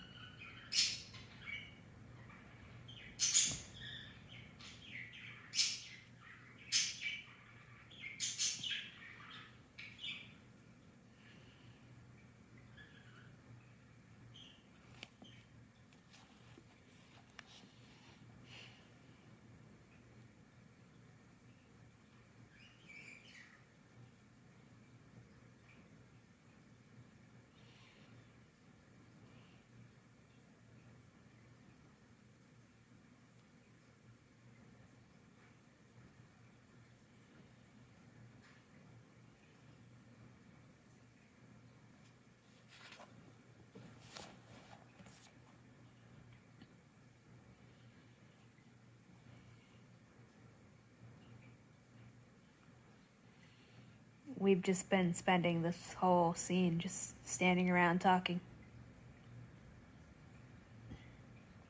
As though we know the places that are being referenced and the people being referenced. As though this is not the first book in an entire series.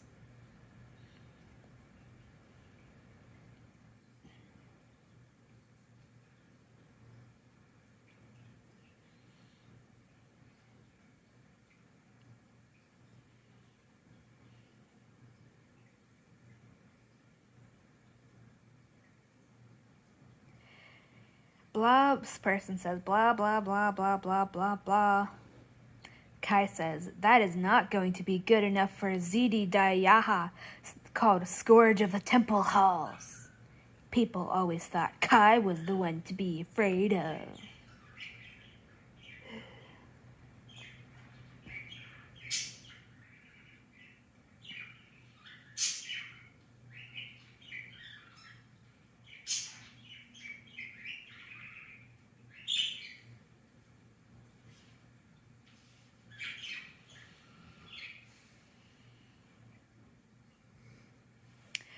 Zidi crossed what they just came out of the sky. Oh, no, I will read that to you because it's fucking weird too. Someone on the lower deck called out in alarm. Mortals stared up in fear as Zidi drifted down out of the dissipating smoke, holding Sanja against her side. The Wind Devil, visible only as a shape outlined by fading mist, opened to let them take the last step down to the upper deck. Sandra ran to throw herself down on the couch next to Kai. This is much better than the whale, she whispered. First of all, why is she immediately running over to sit on the couch with Kai? That's weird. She doesn't even take a moment to look around. She's not like dizzy or anything from flying. She's just, whoop, let's go sit over there. That's weird and unnatural. Zidi crossed the deck with slow, deliberate steps and stood where the trapped crew could see her. She planted her hands on her hips and focused on Hashem and Ramad. She said, let's start the way we mean to go. Whose skin am I going to peel off until someone tells me where my wife is? And that's the end of the chapter. Because it's edgy.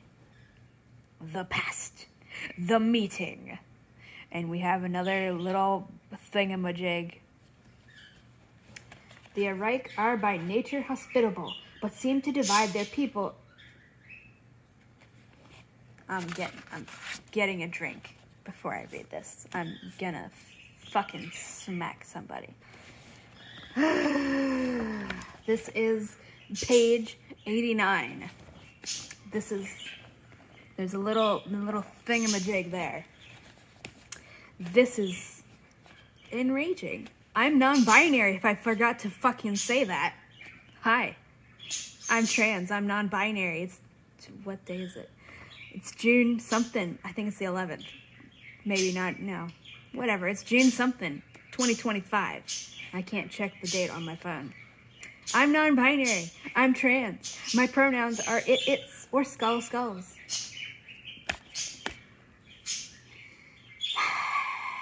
Let's read this fucking thingamajig.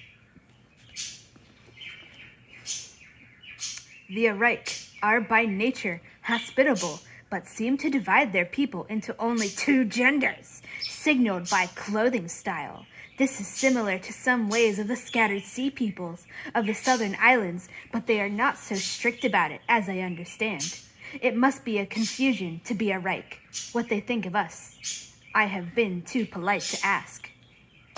Martha Wells, you're not allowed to fucking say this shit. You can't fucking say this shit. You are one of the people that sorts people into only fucking male or female, dependent upon genitalia. And if they don't have genitalia, then they just get shot into fucking genderless robot category. I have read almost all of your fucking books. You don't get to say this shit and pretend you're progressive after you've written 7 Murderbot books and 2 short stories where every single fucking character is fucking cis and their gender is determined by what fucking genitals they have.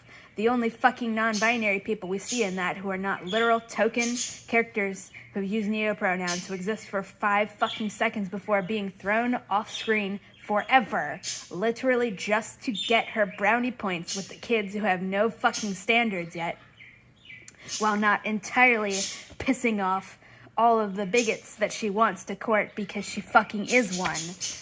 All of the robot characters all use its pronouns because Martha Wells thinks, okay, well, they don't have genitals, so they can't have a gender. None of the fucking human characters that actually exist for more than the literal goddamn 5 seconds required to tokenize them are non-binary because they all have genitals. And Martha Wells is a biological essentialist. She literally equates gender with sex, with pronouns.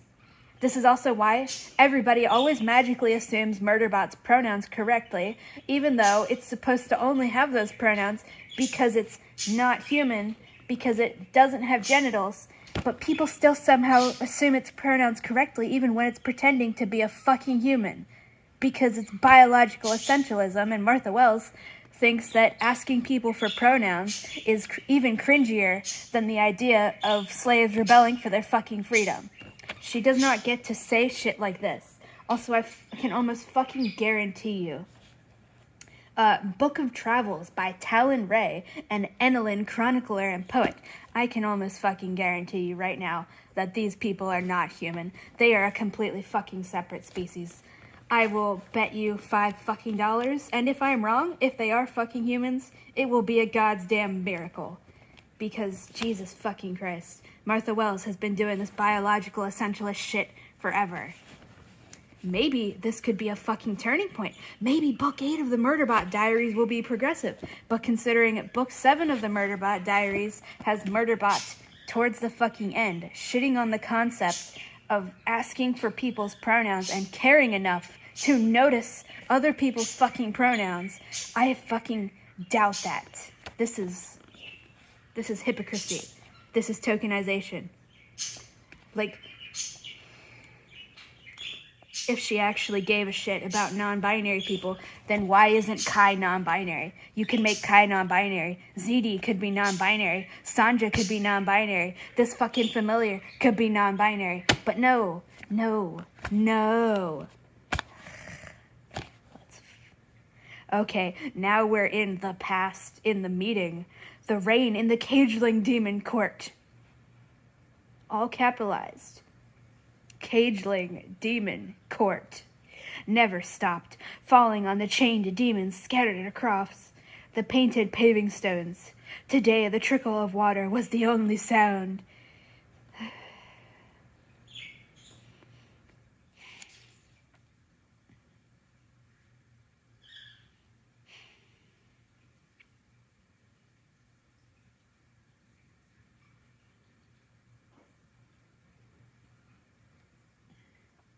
Poor, sad Kai has a tragic backstory, like every single other Martha Wells protagonist. I really don't care. She's just gonna keep doing the thing where no emotions are expressed through the narration, and then she'll say, he was really fucking angry right now. I'm gonna keep quoting that mockingly. You shouldn't have to tell us that he's really fucking angry right now.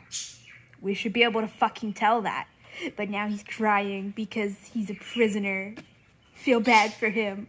Feel sympathy for him, even though he has no personality and won't even let you won't even get to be shown his emotions. You'll just get told, oh, he's terrified while he's climbing on this whale. Oh, he's really fucking angry right now. And actually, he's not angry at all. He's just curious for once. And it's like, all right, whatever.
Is Hierarch's dog an actual fucking title? Okay, some guy has walked up to fucking Kai while he's a prisoner and is like, "Hi, can you speak?" And Kai's like, "Ew, yeah," just looks away. And the guy says, "Ah, you're alive. I'm Bashasa of Araik and currently a Hierarch's dog."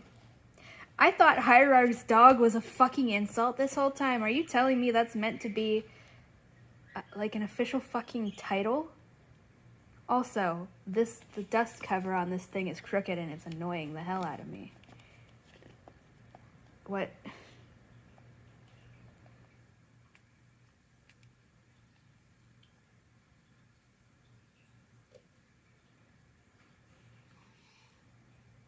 Like, is this, I can't tell because we're not given any sense. There's nothing to describe the way he's fucking saying this. Is this supposed to be sarcastic? Is it a joke?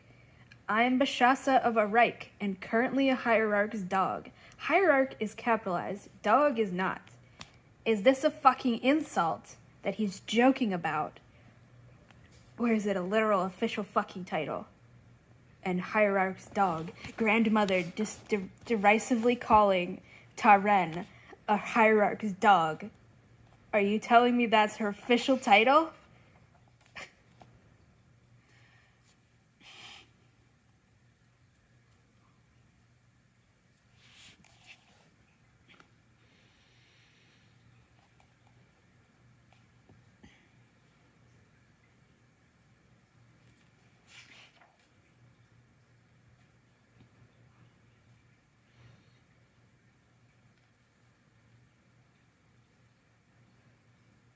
The cold burn of a curse breaker, which still has no description in any fucking form, touched the back of his neck, and Kai toppled into darkness. So curse breakers can knock demons out. or at least knock them unconscious. Still don't have a single fucking description for what a curse breaker is. And that's one word, and it's not capitalized.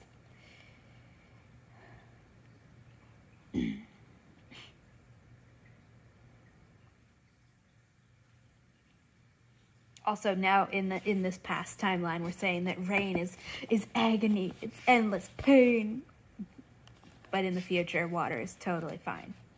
Because, like all Martha Wells' magic systems, it will just do whatever is required for the plot, and whatever sounds best for the momentary need of the plot.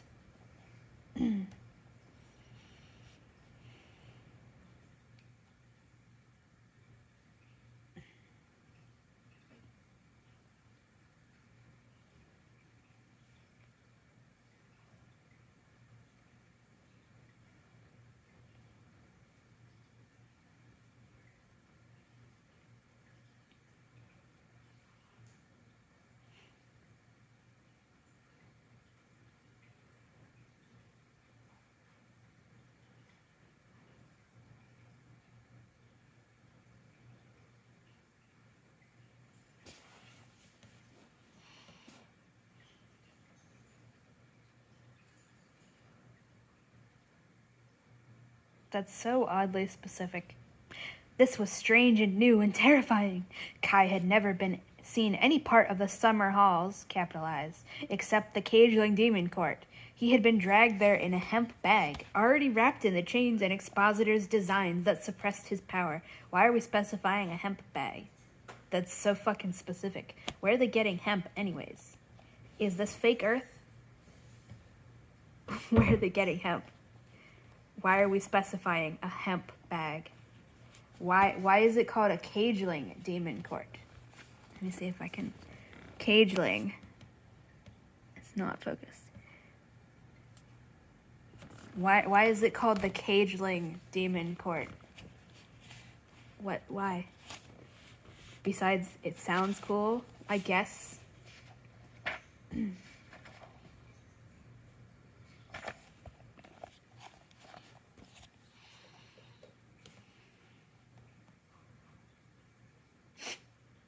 A voice said, "Ah, you're awake. The mortal, Bashasa, the hierarch's dog, stepped through the door from the open court." Is that a fucking insult, or is that the literal goddamn official title? Why is that an official fucking title if it's not capitalized? Why the fuck is that an official title unless dogs are part of their sacred fucking religion?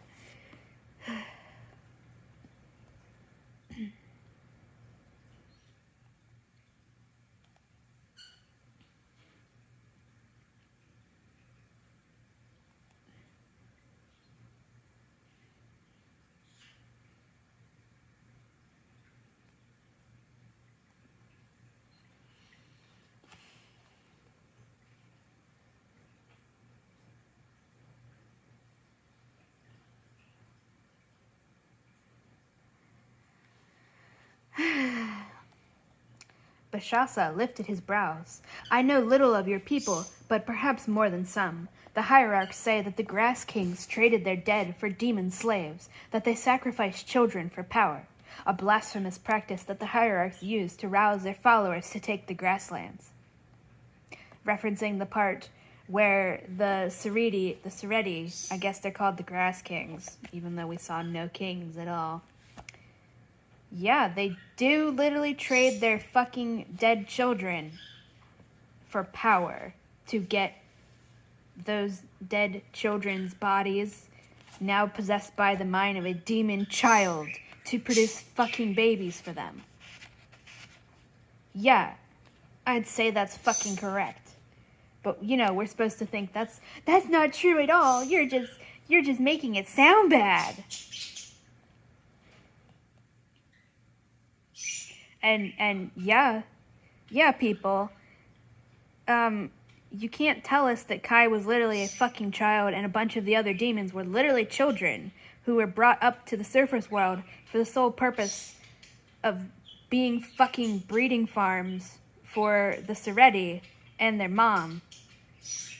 That's called slavery. They have no fucking choice in that. They can't fucking consent. They're children, especially when you put them in the bodies of children who are literally never going to age.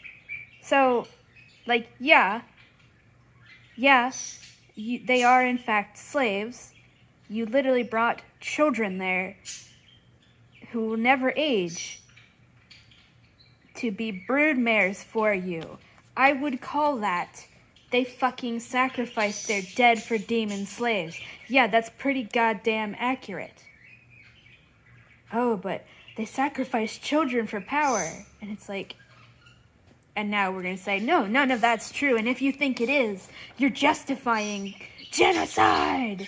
Because Martha Wells decided to make the indigenous coded people fine with pedophilia.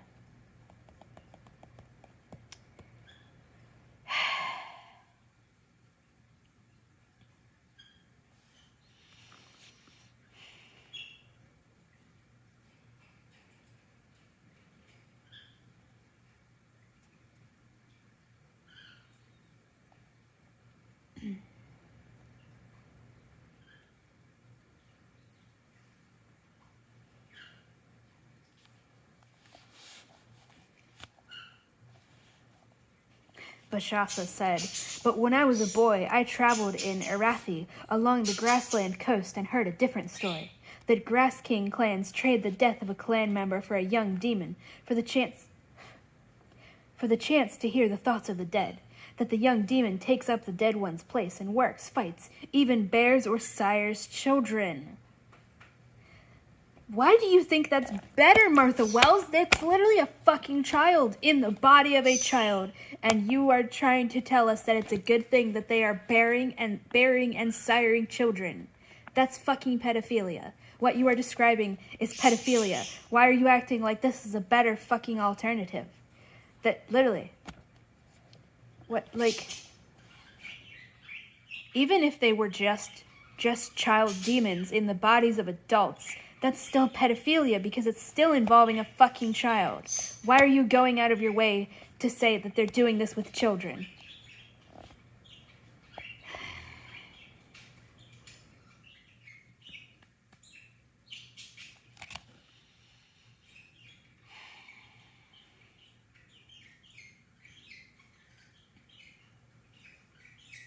The Bashasa guy is continuing to speak.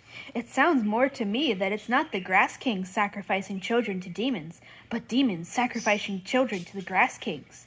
But it's also said there is no sacrifice at all, that only a natural death will do. It's still pedophilia, Martha Wells.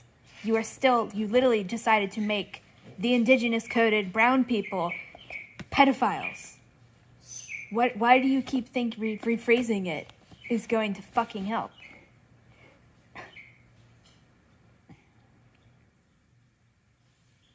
It wasn't always natural. This is not dialogue. This is just narration. Kai's third sister, Dranegepete, Dranegepete,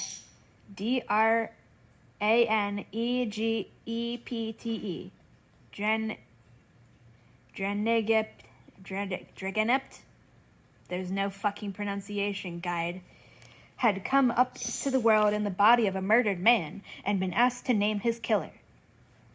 But maybe to a hierarch's dog, is that a title? Is that a title? Is that an insult? Is that a literal goddamn proper official fucking title? But maybe to a hierarch's dog, murder was natural.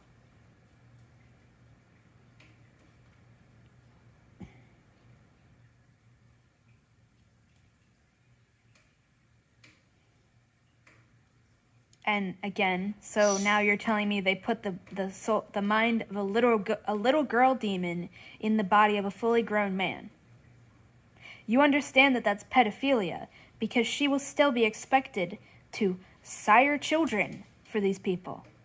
Martha Wells literally decided to make a bunch of indigenous coded people and make them pedophiles. And we're like, oh, but the demons are the demon mom is the one sacrificing her kids to them. And it's like, why do you think accepting sacrifices of children to use for pedophilia is good either fucking way you look at it? Also, this guy just said, I'm told that they only use natural deaths. And then Kai's like, literally just thinking to himself, not saying any of this out loud. Well, not always natural, but I guess a hierarch's dog wouldn't consider murder unnatural. And it's like, that's not how this works. He didn't say he considers murder to be natural. You are just saying that for no fucking reason. I literally can't believe we're just saying hierarch's dog as though that's an official fucking title and not an insult. What in the frick?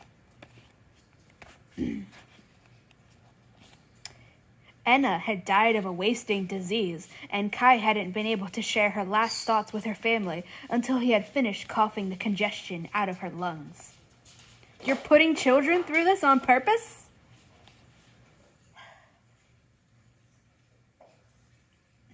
It had not been the best awakening, but he would have been happy to stay with the Kent Dessa forever. Should have stayed with them forever. Because if the child who is a victim of sex trafficking likes the people who are sex trafficking him, that means it's not actually sex trafficking.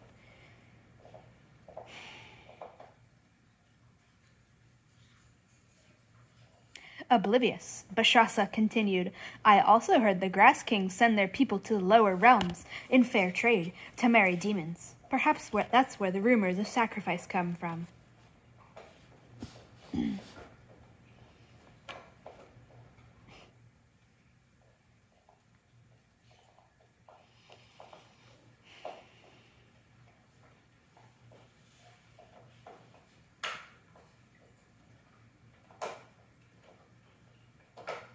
Are you chewing on your proper toy?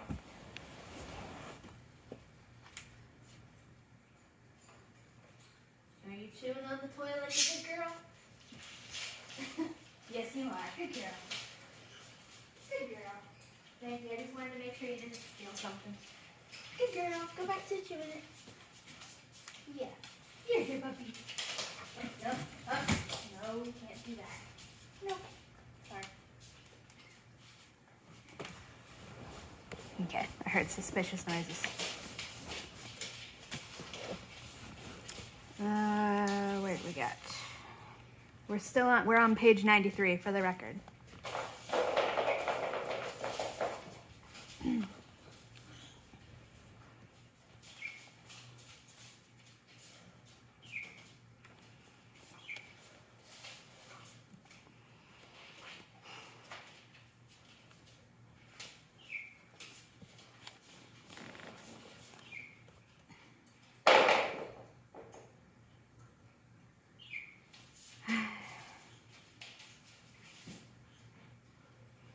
And now Martha Wells is saying that, literally using the fact that the fucking indigenous coded people were literally actually making deals with demons and saying that's why they were genocided. Which is just genocide apologism, because real indigenous people were not making deals with the fucking devil. Not literally making deals with the devil and sex trafficking children. Martha Wells, so you can't fucking make this shit.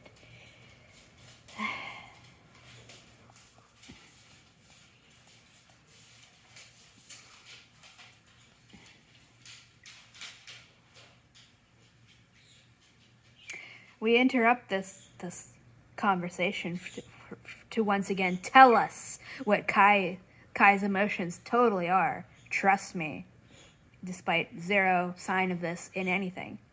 Most of Kai's mind was still stuck in the sick terror of the thought of returning to the Cageling court. He didn't have the resources to react to whatever this was. So now we're saying he's feeling sick terror and is exhausted. Except he's not. We're just told that. We aren't shown that in any fucking way.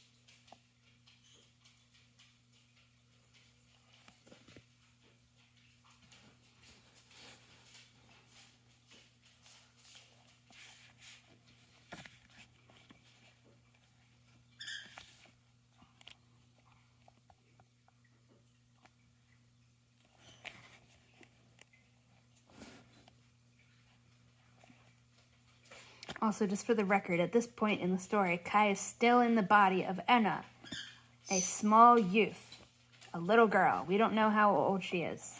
She's considered a small youth.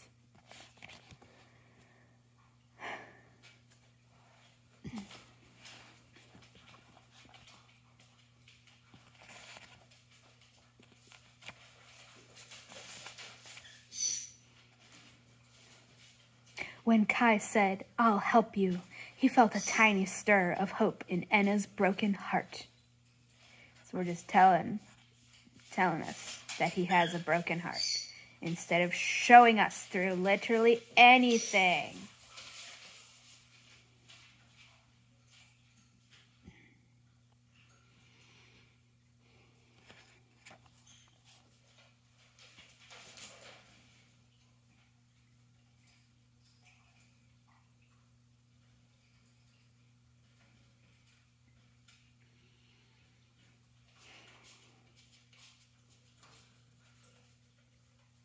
That's stupid as fuck. That is so fucking stupid.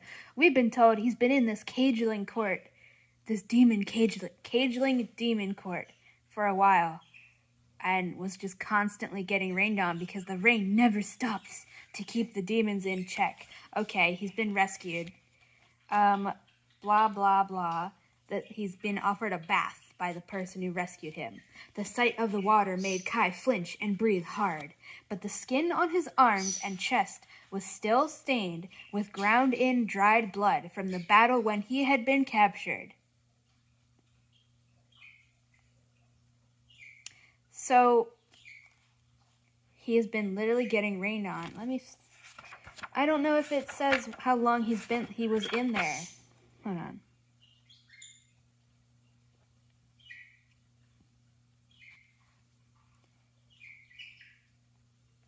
He was there for 3 days, and then he, yeah.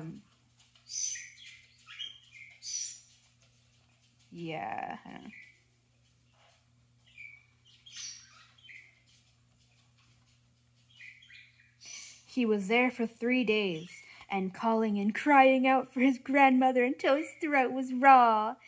And then we just get the next paragraph. Now he was as silent as the others imprisoned here, his skin deadened by the rain soaking his clothes and hair, his body aching as he fought to stay upright.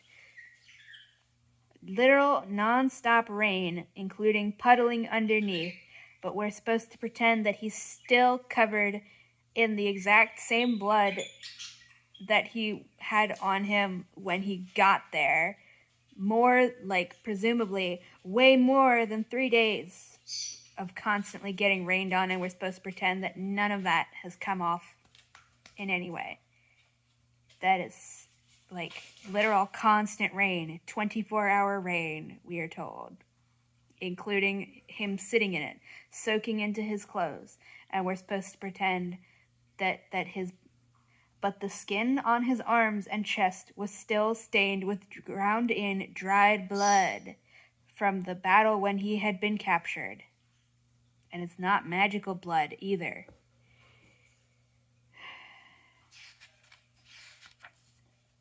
His hair was full of blood and grit from the cageling demon court's paving, and the water was warm, drawn from a spring and clanking boiler somewhere nearby.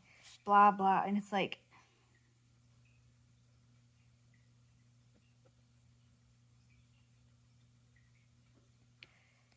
You can't constantly be getting rained on literally every second of every day for probably several weeks or more and still be covered in the same fucking blood as when you were captured. That's not how liquids work.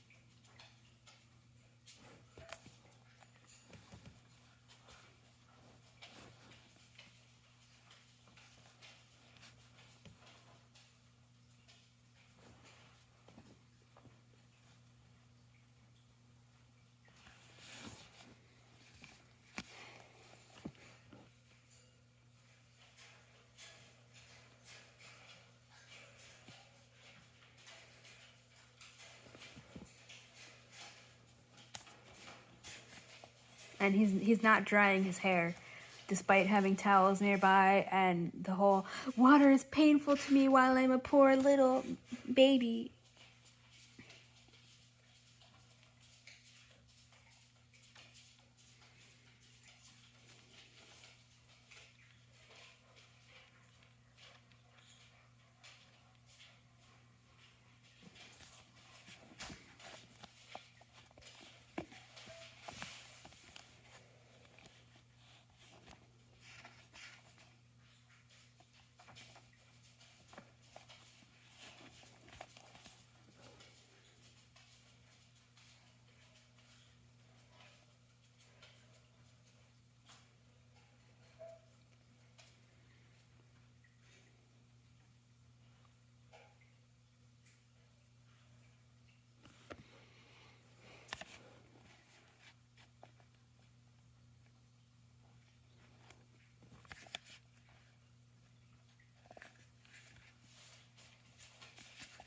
This is a lot of fucking words in this fucking paragraph. Bashasa said, "This is a section of the hierarch's summer halls set aside for the use of hostages from the lands they have conquered. We are here for the amusement of the hierarch's servant nobles, who come from the far south, like their conscripts. In neighboring courts around us are other Araik prince heirs and their families or dependents, from what used to be free city-states of Araik, before our hierarch rulers turned their greedy eye on it. I was brought here as a hostage for the good behavior of my family and my people, the state of Benes Arik."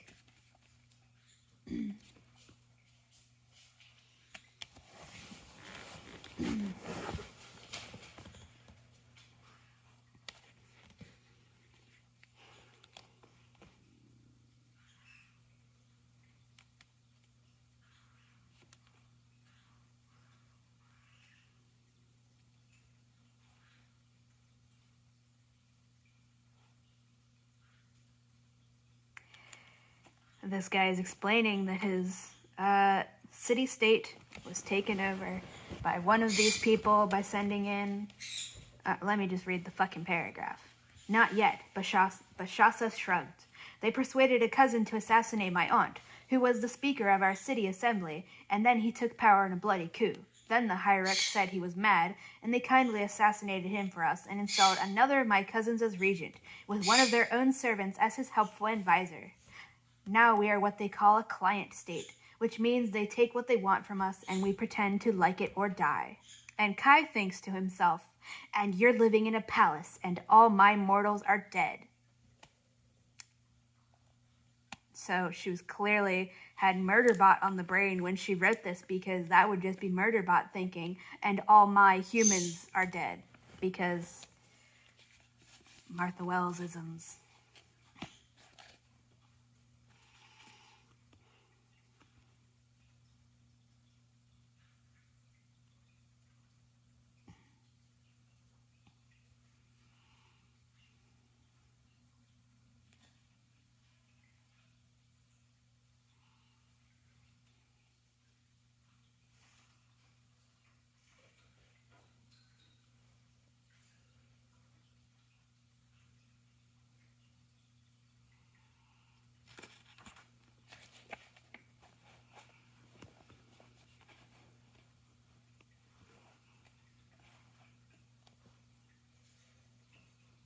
Kai looked up at Ta-Ren, who's just been introduced, and bared his teeth.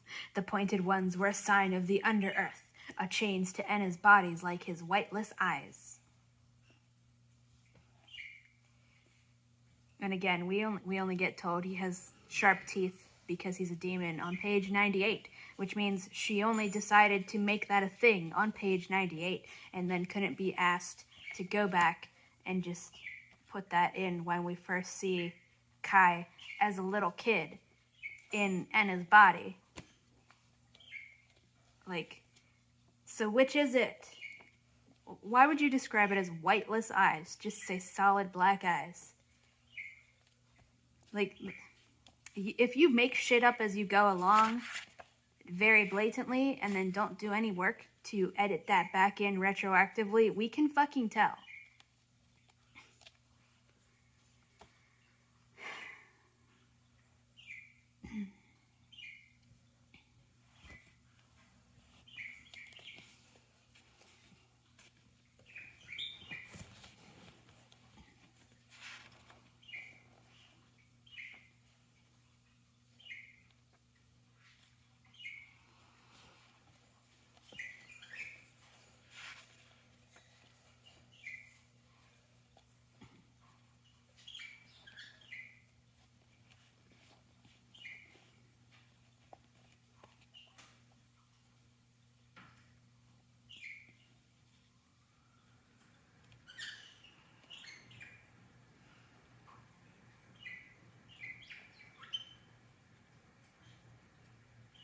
You're just being weird and ableist now, Martha Wells.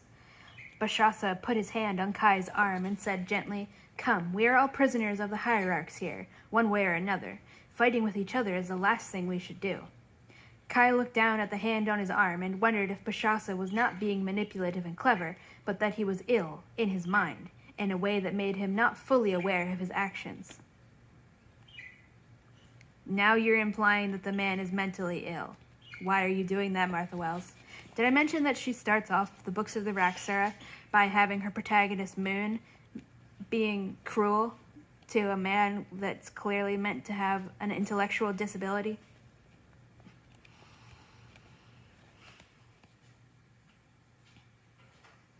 No mortals other than the Sereti ever voluntarily touched a demon.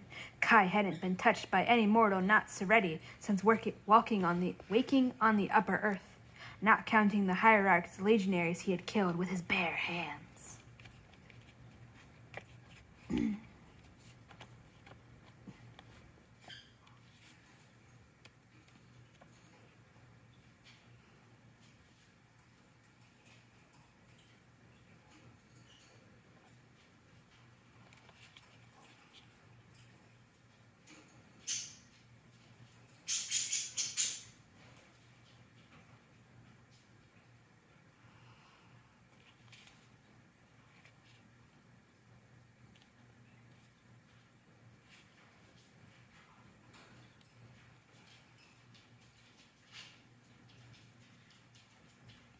And for the first time since he had been chained in the cageling demon court, Kai didn't feel more than halfway to dead.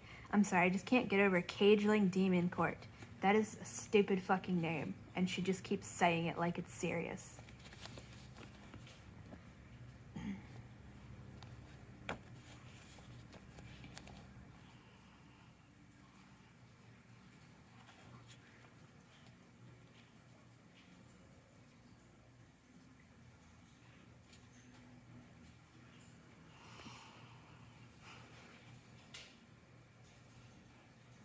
You chose the body of a demon in the body, or you chose a demon in the body of a child?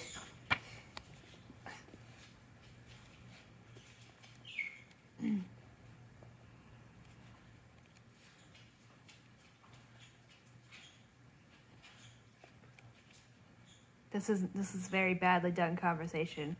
All right, let me read that. Bashasa coughed. "I brought someone to meet with you, sister." "Don't call me that." The witch, obviously ZD, opened her eyes. Her dark eyes went to Kai first. She knew what he was, the way he had recognized her. "You chose a demon in the body of a child?" Bashasa's saying, "You haven't told me what to call you." Bashasa's voice was tight. Bashasa's also saying, "And it's a young woman." Who's he fucking talking to? Who's he talking to? Watching the witch, Kai corrected, it's a prince of the fourth.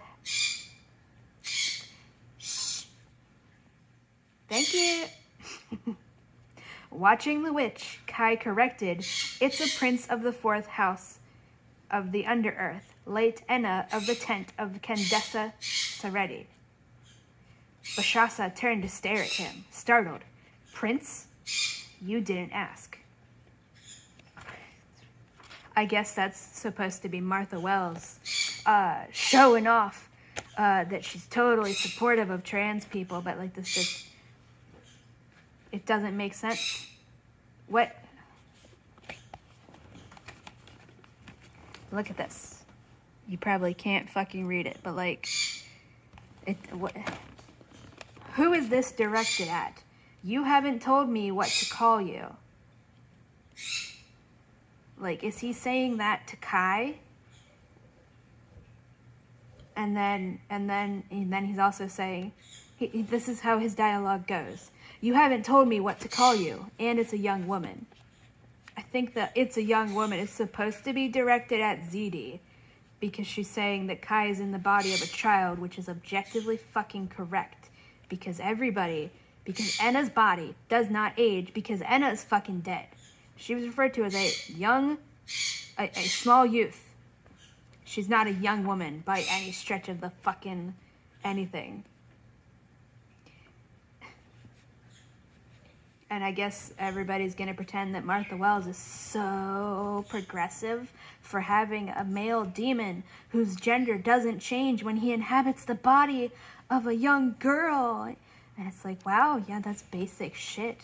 That's not revolutionary. That's basic shit. That's how identity works.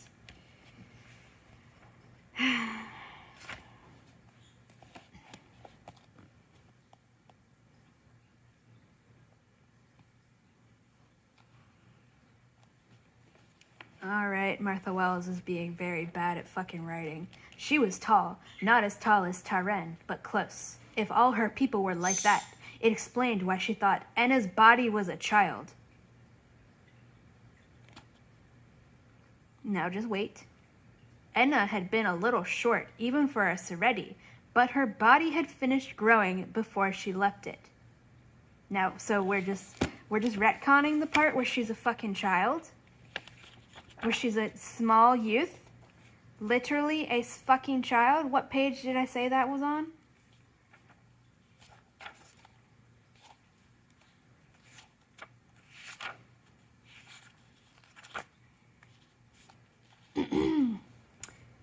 Page 34. But why was he placed in the body of a small youth? And they said, because he is a youth. Let's rewind a bit. Well, we're not rewinding, but we're rewinding.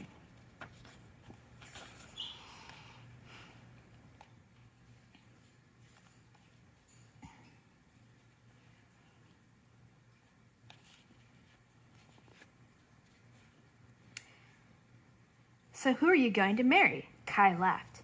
Page 29. I'm nobody. I'm only supposed to have babies. The clan hoped for at least one baby, would be pleased for more, but Kai was absolutely not to do anything that might cause a baby for 3 more full rounds of the seasons. It wasn't because they were waiting for Enna's body to change. Her body would stay as it was at the moment of her death until Kai left it. But grandmother said the delay was to make sure Kai understood mortal life.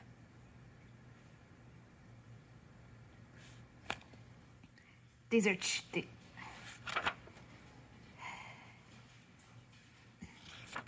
And now we're just lying and claiming on page 100. That was page 38, I said. Let me scroll back.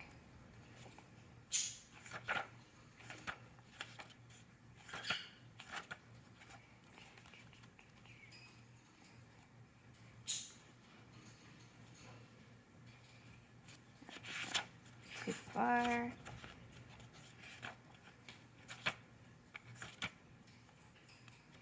Okay, yeah, on page 35, we established that Enna was a child when she died. That has been established multiple fucking times now. And now on page 100. 100. Now we are lying and claiming that actually Enna's body was not a child. It's a mistake to think of her as a child, despite all of the fucking times we have established that Enna was a child. She was a small youth. Small youth is not adult. That's a fucking child. Again. This is obviously fucking Zedi meeting Kai for the first time in the past. She was tall, not as tall as Taren, but close. If all her people were like that, it explained why she thought Enna's body was a child. Enna had been a little short even for a Sereti, but her body had finished growing before she left it. So now, Martha Wells is claiming on page 100 after establishing, starting on page 29 and forward, that Enna was a child. And Kai was put into her body because he was also a fucking child at the time. Now she's claiming that Enna wasn't, that Enna was actually an adult. She was just short. And not a little short. Not really, really fucking short, just a little short. And we're pretending that she's been an adult this whole time.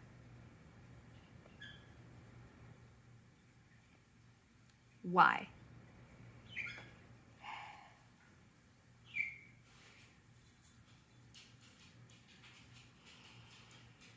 Now we're lying again.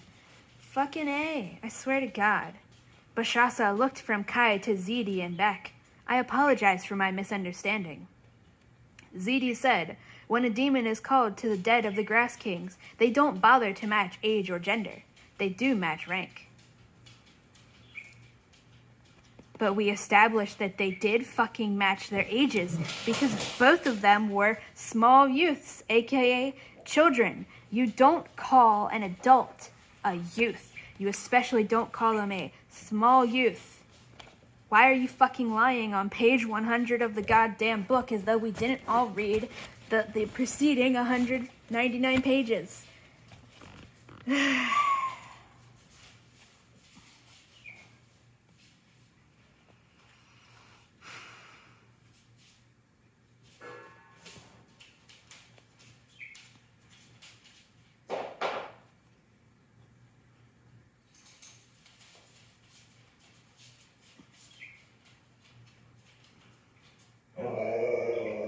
There he goes. Well, you know, he's inviting the others to play tug of war.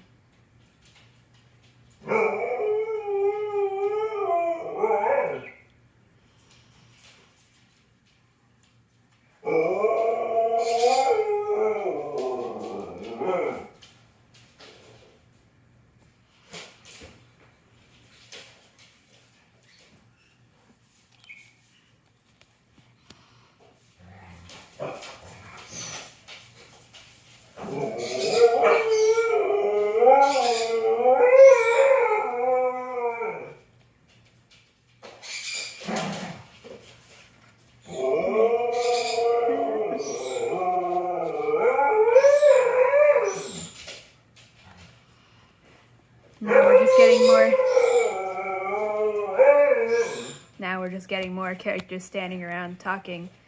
We're just getting told everything instead of shown anything.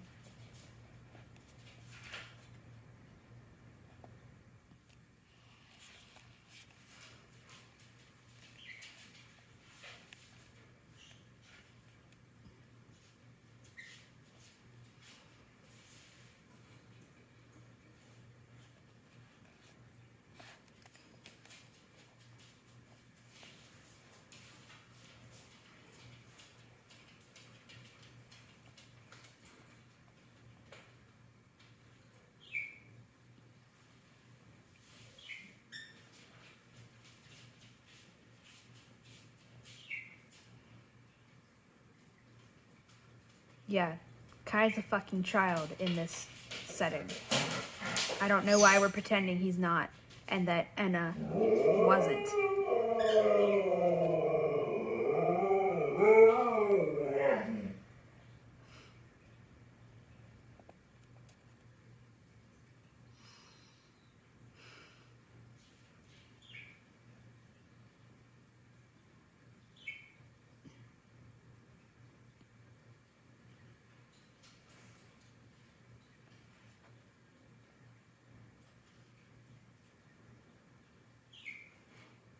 I guess this is supposed to be like cute, witty banter, but it's nothing. This is Taran Stargard, called the Fallen, who has agreed to help us. Zedi regarded Taran with a disdain that had razor-sharp edges. To help us, and not to give in to her natural inclination to murder us? That inclination is not natural, Taran said, managing to look both bored and acutely uncomfortable. A faint line appeared between Zedi's brows. She said, "Was that supposed to intimidate me?" Taran stared at the far wall. No. This is clearly meant to be relatable, witty banter, and relatable because, look, she's staring at the wall like Murderbot does. Isn't that relatable? But it's like, no, because I don't know anything about these characters. This would be interesting conversations if we knew these characters. But we're just acting like this is a sequel.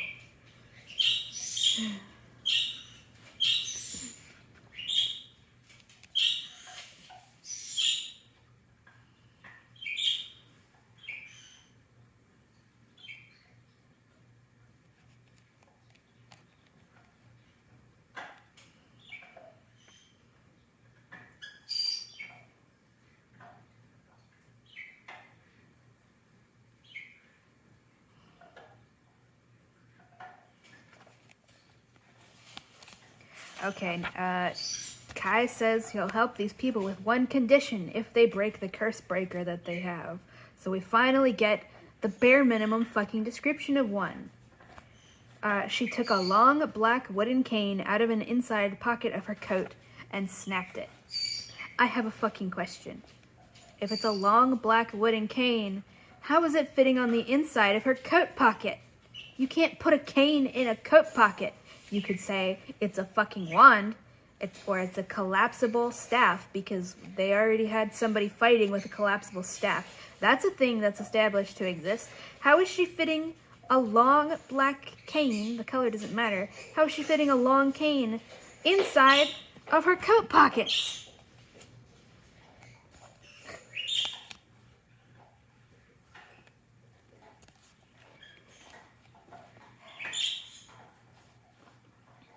And now the last line of that chapter in the past is, Bashasa smiled. Now that we're all getting along, I'll tell you the plan. Because we're just skipping past all the things that should be happening to just, let's get to the, just rushing into the found family that's not actually going to be a found family. And now we're on chapter 5, and there's another printer error. Let me see if I can, in front of my finger. No, I think the light is making it not show up. There's a printer error. There's just a line going up and down the page. Again. Page 103, chapter 5, just for the record.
This is just a weird thing. Blah, blah, blah. The words were in the lowland Arik dialect, as if Kai and Ziti wouldn't know that language. It's the forgetting, Kai thought again. That was what hurt. We were there. They have to know that, don't they? And it's like, what are you talking about? What is that? What is that in reference to?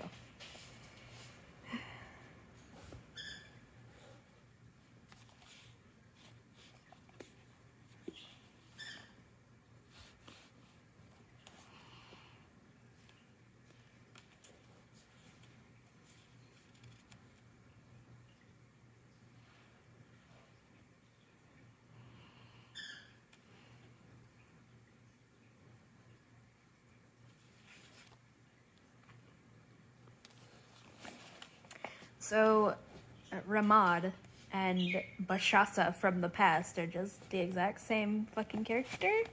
Or at least the fucking character archetype? Whatever. Whatever.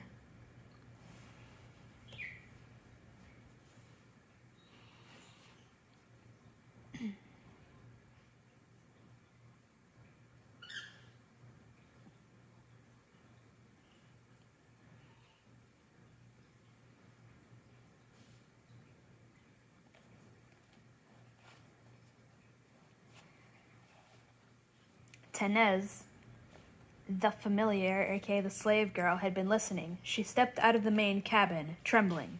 She had taken off the jeweled collar and put on real clothing instead of the wisps the expositor had made her wear, a long tunic and a man's split skirt that probably came from Ackline's wardrobe. She went to Ziti and dropped to the deck at her feet. Ziti bared her teeth in annoyance. Get up. What's your name? So they're just mean to all of the fucking slaves that they find, including little girls.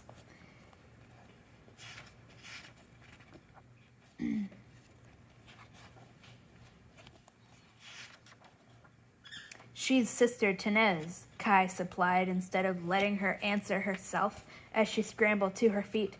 He took her voice and her memory up to the point he brought her aboard.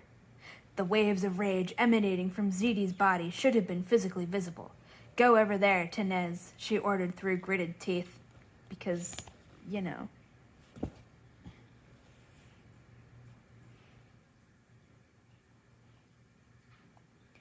This is part of the next paragraph. Tenez hurried to sit next to Sanja, curling her feet up on the cushions.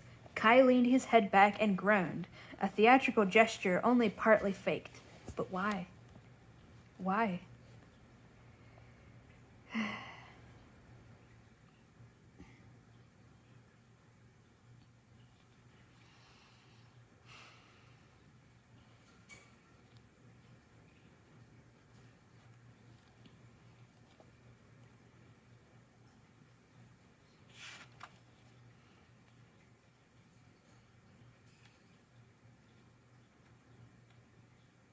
And then he's saying to Zidi with their magical walkie-talkies, "We need to go. If another ship shows up with a power well full of captured mortals, I'll lose my mind. I don't know what I'm going to do with the ones I have now."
We're just told that Enelin, the people referenced that are like, oh, these people only split their people into two genders. Enelin clothing didn't differentiate gender.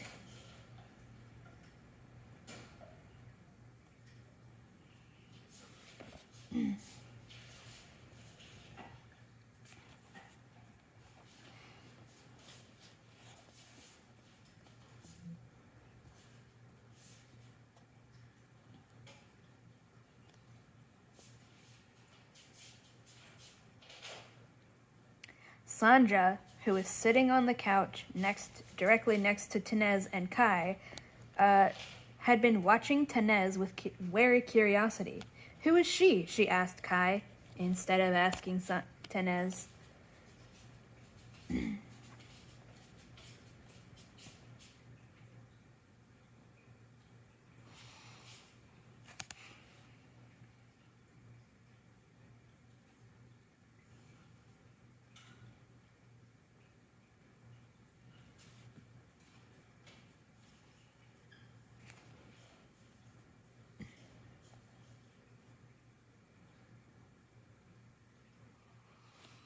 They're going to teach Sanja a few basic words of witch speak.